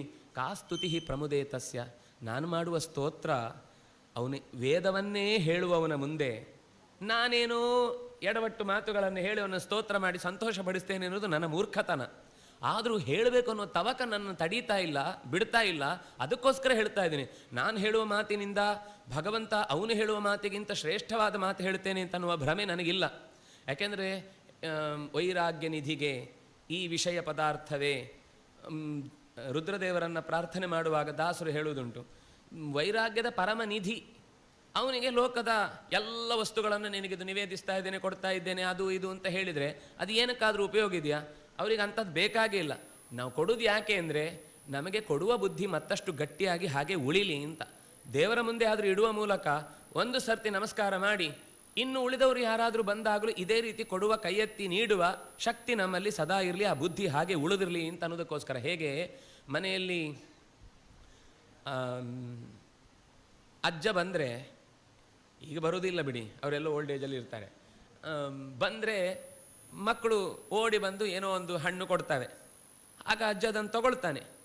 ತಗೊಳ್ಳೋದು ಯಾಕೆ ಅಂದರೆ ಆ ಮಗು ಕೊಟ್ಟಿತ್ತು ಅಂತ ಅನ್ನೋದೇ ಖುಷಿ. ತಗೊಂಡು ತಕ್ಷಣ ಬಜ ಬಜ ಅಂತ ತಿಂದುಬಿಡೋದಿಲ್ಲ. ಏನು ಮಾಡ್ತಾನೆ, ತಾನು ತನ್ನ ಮನೆಯಿಂದ ಊರಿಂದ ಬರುವಾಗ ತಂದದ್ದನ್ನೆಲ್ಲ ಜೋಳಿಗೆಯಿಂದ ತೆಗೆದು ಎರಡೂ ಕೈ ತುಂಬುವಷ್ಟು ಕೊಟ್ಟು ಸಂತೋಷದಿಂದ ಮುದ್ದಿಸಿ ತಲೆ ನೇವರಿಸಿ ಕೊಟ್ಟು ಕಳುಹಿಸ್ತಾನೆ. ಹಾಗೆ ಭಗವಂತ ನಮಗೆ ಅಜ್ಜನಿಗಿಂತ ಆಚೆ, ಅದು ವ್ಯಾಸಜ್ಜ ಅಂತ ನಾವು ಶಬ್ದ ಬಳಸುವುದಿದೆ ಅಪರೂಪಕ್ಕೆ ಕೆಲವೊಮ್ಮೆ. ವ್ಯಾಸಜ್ಜ ಅಂದರೆ ಹಾಗೇನೆ, ಅದು ಶಬ್ದಗಳ ಸಂಪತ್ತ ನಮಗೆ ಕೊಟ್ಟದ್ದನ್ನು ನಾವು ಬಳಸಿಕೊಳ್ಳಿಕ್ಕೆ ಬಹುಶಃ ಪೂರ್ತಿಯಾಗಿ ಸಾಧ್ಯವೇ ಇಲ್ಲ. ಅಂತಹ ಸ್ತೋತ್ರವನ್ನು ಮಾಡುವುದರಲ್ಲಿ ನಿಸ್ಸೀಮನೆನಿಸಿದಂತಹ ಭಗವಂತನಿಗೆ ನನ್ನ ತೊದಲು ನುಡಿ, ನಾವು ಮಗು ಎಷ್ಟೋ ನಾವು ಹೇಳ್ತೇವೆ ನಮ್ಮ ಭಾಷೆಯಲ್ಲಿ ಪುಟ್ಟು ಪುಟ್ಟಾಗಿ ಹೇಳೋದು ಅಂತ, ತೊದಲು ನುಡಿ. ಆದರೆ ತಾಯಿ ಅದನ್ನು ಕೇಳಿಸಿಕೊಂಡು ಎಷ್ಟು ಸಂತೋಷ ಪಡುತ್ತಾಳೆ. ಗಿಳಿಯ ಮರಿಯನ್ನು ತಂದು ಪಂಜರದೊಳಗೆ ಪೋಷಿಸಿ ಕಲಿಸಿ ಮೃದು ನುಡಿಗಳನ್ನು ಲಾಲಿಸಿ ಕೇಳುವ ಪರಿಣತರಂತೆ ನೀಯನಗೆ ತಿಳುಹುಮತಿಯನ್ನು ಎನ್ನ ಜಿಹ್ವೆಗೆ ಮೊಳಗು ಒಂದದಿ ನಿನ್ನ ನಾಮಾವಳಿಯ ಪೊಗಳಿಕೆಯ ನಿತ್ತು ರಕ್ಷಿಸು ನಮ್ಮ ನನವರತ ಅಂತ ಕನಕದಾಸರು ಹೇಳುವಾಗ, ಒಬ್ಬ ಗಿಳಿಯನ್ನು ತಂದು ಪಂಜರದೊಳಗಿಟ್ಟು ತಾನು ಹೇಳಿಕೊಟ್ಟ ಯಾವುದೋ 4 ಮಾತುಗಳನ್ನು ಅದು ಚೆನ್ನಾಗಿ ಹಾಗೇ ರಿಪೀಟ್ ಮಾಡುತ್ತೆ ಅಂತ ಗೊತ್ತಾದಾಗ, ಯಾರೋ ಮನೆಗೆ ಅತಿಥಿಗಳು ಬಂದಾಗ, ನೋಡಿ ನನ್ನ ಗಿಳಿ ಎಷ್ಟು ಚೆನ್ನಾಗಿ ಮಾತಾಡುತ್ತೆ, ನಿಮ್ಮ ಹೆಸರು ಹೇಳುತ್ತೆ, ನೋಡಿ ನೀವು ನಿಂತ್ಕೊಳ್ಳಿ ನಿಮ್ಮ ಹೆಸರು ಹೇಳುತ್ತೆ ಅಂತ ಹೇಳಿ ಹೇಳಿ ಸಂತೋಷ ಪಡುವ ಹಾಗೆ ಈ ದೇಹವೆಂಬ ಪಂಜರದೊಳಗೆ ಜೀವವನ್ನು ನಿಲ್ಲಿಸಿ ಅದಕ್ಕೊಂದು 4 ನುಡಿಗಳನ್ನು ಕಲಿಸಿ, ಅದೇನೋ ತೊದಲಾಗಿ 4 ಕಲ್ತದ್ದನ್ನೇ ದೊಡ್ಡದು ಅಂತ ಭಾವಿಸಿ ಹೇಳ್ತಾ ಇರುವುದನ್ನು ತನ್ನ ಭಕ್ತರಿಗೆ ಉಳಿದವರಿಗೆಲ್ಲ ತೋರಿಸಿ, ನೋಡಿ ನನ್ನ ಗಿಳಿ ಎಷ್ಟು ಚೆನ್ನಾಗಿ ಹಾಡ್ತಾ ಇದೆ ಅಂತ ತೋರಿಸುವ ಹಾಗೆ 4 ಮಾತುಗಳನ್ನು ಹೇಳ್ತಾ ಇದ್ದೇನೆ. ಅಂತಹ ನೀನು ನನಗೆ ಒಲಿದು ನನಗೆ ರಕ್ಷಣೆಯನ್ನು ನೀಡಬೇಕು. ಮುಖರೋ ಅಭವಂ ಭಕ್ತ್ಯ, ಕೇವಲ ನಾನು ಇಲ್ಲಿ ಮಾತಾಡಿದ್ದು ತಡೆಯಲಾರದೆ ನಿನ್ನ ಬಗ್ಗೆ ಸ್ತೋತ್ರ ಮಾಡದೇ ಇದ್ರೆ ತಪ್ಪು ಅನ್ನುವ ದೃಷ್ಟಿಯಿಂದ ಮಾತಾಡ್ತಾ ಇದ್ದೇನೆ ಹೊರತು ನಿನಗಿಂತ ಚೆನ್ನಾಗಿ ಮಾತನಾಡಬಲ್ಲೆ ಅನ್ನುವ ಧಾರ್ಷ್ಟ್ಯ ನನ್ನ ಬದುಕಿನಲ್ಲಿ ಖಂಡಿತ ಬರುವುದಿಲ್ಲ ಅಂತ ಹೀಗೆ ಪ್ರಾರ್ಥನೆ ಮಾಡ್ತಾನೆ. ಇನ್ನು ಮುಂದೆ ತುಂಬ ಹಾಗೆ ಇದೆ ಸ್ತೋತ್ರ. ಅದು ಶಬ್ದ ಹೇಳ್ತಾ ಇದ್ರೆ ಕೂತ್ಕೊಳ್ಳಿಕ್ಕೆ ಆಗುದಿಲ್ಲ, ಮೈ ನಿಮಿರೆ ಹೇಳುತ್ತೆ. ಅಂತಹ ಸುಂದರವಾದ ಪದ್ಯಗಳು ಇಂಥದ್ದು ಬೇಕಾದಷ್ಟು. ನಾವು ಹೇಳೋದೇನು ಅಂದರೆ, ನಮಗೆ ಆ ಒಂದು ಕಮ್ಯುನಿಕೇಷನ್ನೇ ಇಲ್ಲ ಇವತ್ತು, ಕಟ್ಟು ಮಾಡಿಬಿಟ್ಟಿದ್ದೇವೆ ಶಿಕ್ಷಣದ ಹೆಸರಿನಲ್ಲಿ. ನಾವು ಅಂಥದ್ದೊಂದು ಇದೆ ಎನ್ನುವ ಕಲ್ಪನೆ ಇಲ್ಲದೆ ಕಳ್ಕೊಂಡದ್ದೇನು ಅಂತಲೂ ಗೊತ್ತಾಗದೇ ಇರುವ ಸ್ಥಿತಿಗೆ ನಾವು ದೂರ ಸಾಗ್ತಾ ಇದ್ದೇವೆ. ಹಾಗಾಗದ ಮತ್ತು ಹತ್ತಿರ ಸಾಗಬಹುದಾದ ದಿನಗಳು ಆ ವ್ಯಾಸರು ಕರುಣಿಸಲಿ ಅಂತ ಪ್ರಾರ್ಥಿಸ್ತಾ, ಸ್ವಸ್ತಿ ಪ್ರಜಾಭ್ಯ ಪರಿಪಾಲಯಂತಾಂ ನ್ಯಾಯೇನ ಮಾರ್ಗೇಣ ಮಹೀಂ ಮಹೀಷಾಃ ಗೋಬ್ರಾಹ್ಮಣೇಭ್ಯ ಶುಭಮಸ್ತು ನಿತ್ಯಂ ಲೋಕಾಃ ಸಮಸ್ತಾಃ ಸುಖಿನೋ ಭವಂತು ಕಾಲೇ ವರ್ಷತು ಪರ್ಜನ್ಯಃ ಪೃಥಿವೀ ಸಸ್ಯಶಾಲಿನಿ ದೇಶೋಯಂ ಕ್ಷೋಭರಹಿತಃ ಸಜ್ಜನಾಃ ಸಂತು ನಿರ್ಭಯಾಃ ಅಪುತ್ರಾಃ ಪುತ್ರಿಣಃ ಸಂತು ಪೌತ್ರಿಣಃ ಅಧನಾಃ ಸಧನಾಃ ಸಂತು ಜೀವಂತು ಶರದಾಂ ಶತಂ ಸರ್ವೇ ಭವಂತು ಸುಖಿನಃ ಸರ್ವೇ ಸಂತು ನಿರಾಮಯಾಃ ಸರ್ವೇ ಭದ್ರಾಣಿ ಪಶ್ಯಂತು ಮಾ ಕಶ್ಚಿತ್ ದುಃಖಭಾಗ್ ಭವೇತ್ ಕಾಯೇನ ವಾಚಾ ಮನಸೇಂದ್ರಿಯೈರ್ವಾ ಬುದ್ಧ್ಯಾತ್ಮನಾ ವಾನುಸೃತ ಸ್ವಭಾವಃ ಕರೋಮಿ ಯದ್ಯತ್ ಸಕಲಂ ಪರಸ್ಮೈ ನಾರಾಯಣಾಯೇತಿ ಸಮರ್ಪಯಾಮಿ. ಅಚ್ಯುತಾನಂತ ಗೋವಿಂದ ನಾಮೋಚ್ಚಾರಣ ಭೀಷಿತಾಃ ನಶ್ಯಂತಿ ಸಕಲಾರೋಗಾಃ ಸತ್ಯಂ ಸತ್ಯಂ ವದಾಮ್ಯಹಂ. ವಿಠಲ ಪಾಂಡುರಂಗ ವಿಠಲ ಪಾಂಡುರಂಗ ವಿಠಲ ಪಾಂಡುರಂಗ ವಿಠಲ ಪಾಂಡುರಂಗ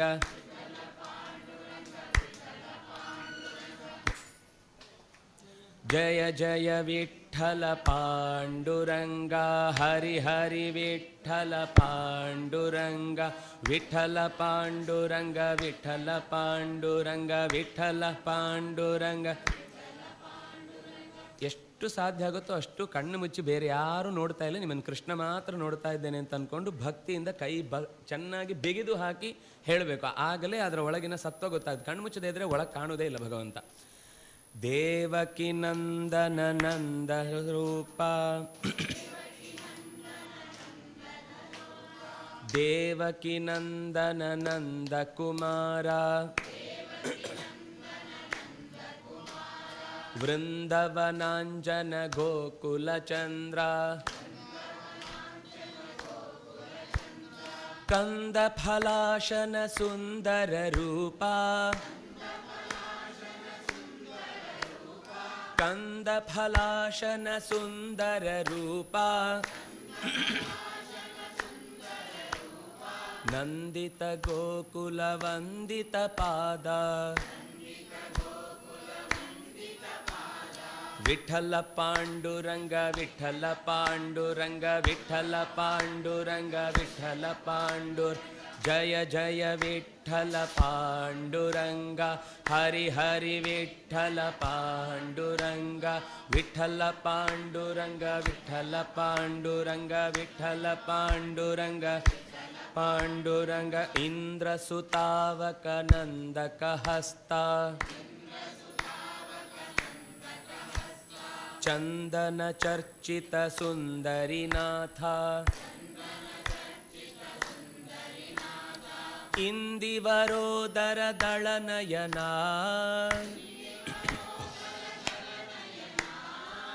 ಇಂದಿವರೋದರ ದಳನಯನ ಮಂದರಧಾರಾ ಗೋವಿಂದ ವಂದೇ ಮಂದರಧಾರಾ ಗೋವಿಂದ ವಂದೇ ವಿಠಲ ಪಾಂಡುರಂಗ ವಿಠಲ ಪಾಂಡುರಂಗ ವಿಠಲ ಪಾಂಡುರಂಗ ವಿಠಲ ಪಾಂಡುರ ಜಯ ಜಯ ವಿಠಲ ಪಾಂಡುರಂಗ ಹರಿ ಹರಿ ವಿಠಲ ಪಾಂಡುರಂಗ ವಿಠಲ ಪಾಂಡುರಂಗ ವಿಠಲ ಪಾಂಡುರಂಗ ಪಾಂಡುರಂಗ ಮತ್ಸ್ಯಕರೂಪಲಯೋಧ ವಿಹಾರಿನ್ ವೇದ ವಿನೇತ್ರ ಚತುರ್ಮುಖ ವಂದ್ಯ ಕೂರ್ಮ ಸ್ವರೂಪಕ ಮಂದರಧಾರಿನ್ ಕೂರ್ಮ ಸ್ವರೂಪಕ ಮಂದರಧಾರಿನ್ ಲೋಕ ವಿಧಾರಕ ದೇವವರೆಣ್ಯ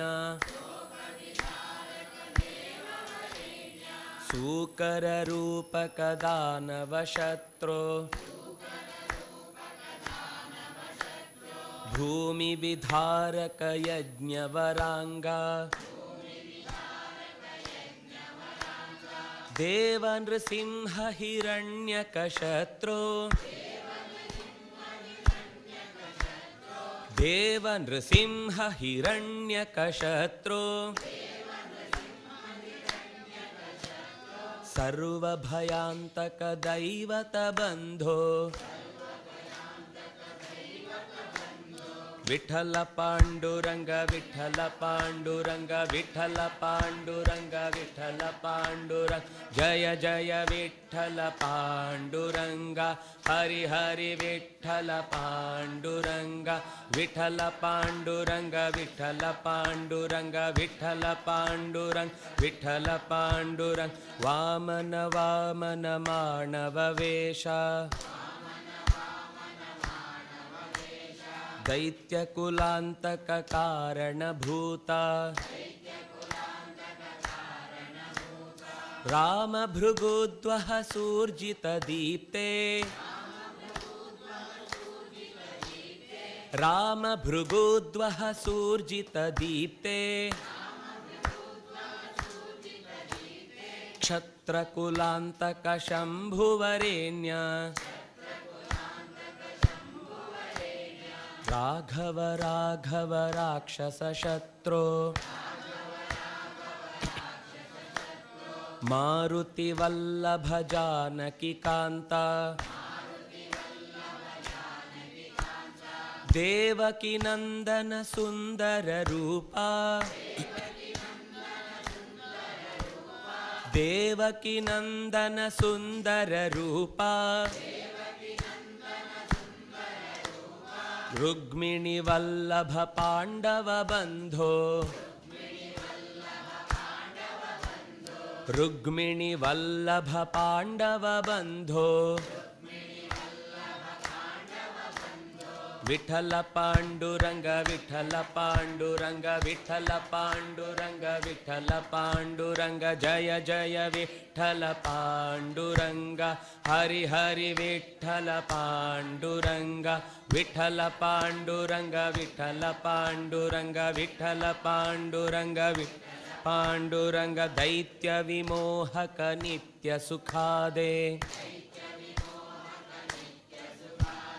ದೇವ ಸುಬೋಧಕ ಬುದ್ಧ ಸ್ವರೂಪ ದುಷ್ಟ ಕುಲಾಂತಕ ಕಲ್ಕಿ ಸ್ವರೂಪ ದುಷ್ಟ ಕುಲಾಂತಕ ಕಲ್ಕಿ ಸ್ವರೂಪ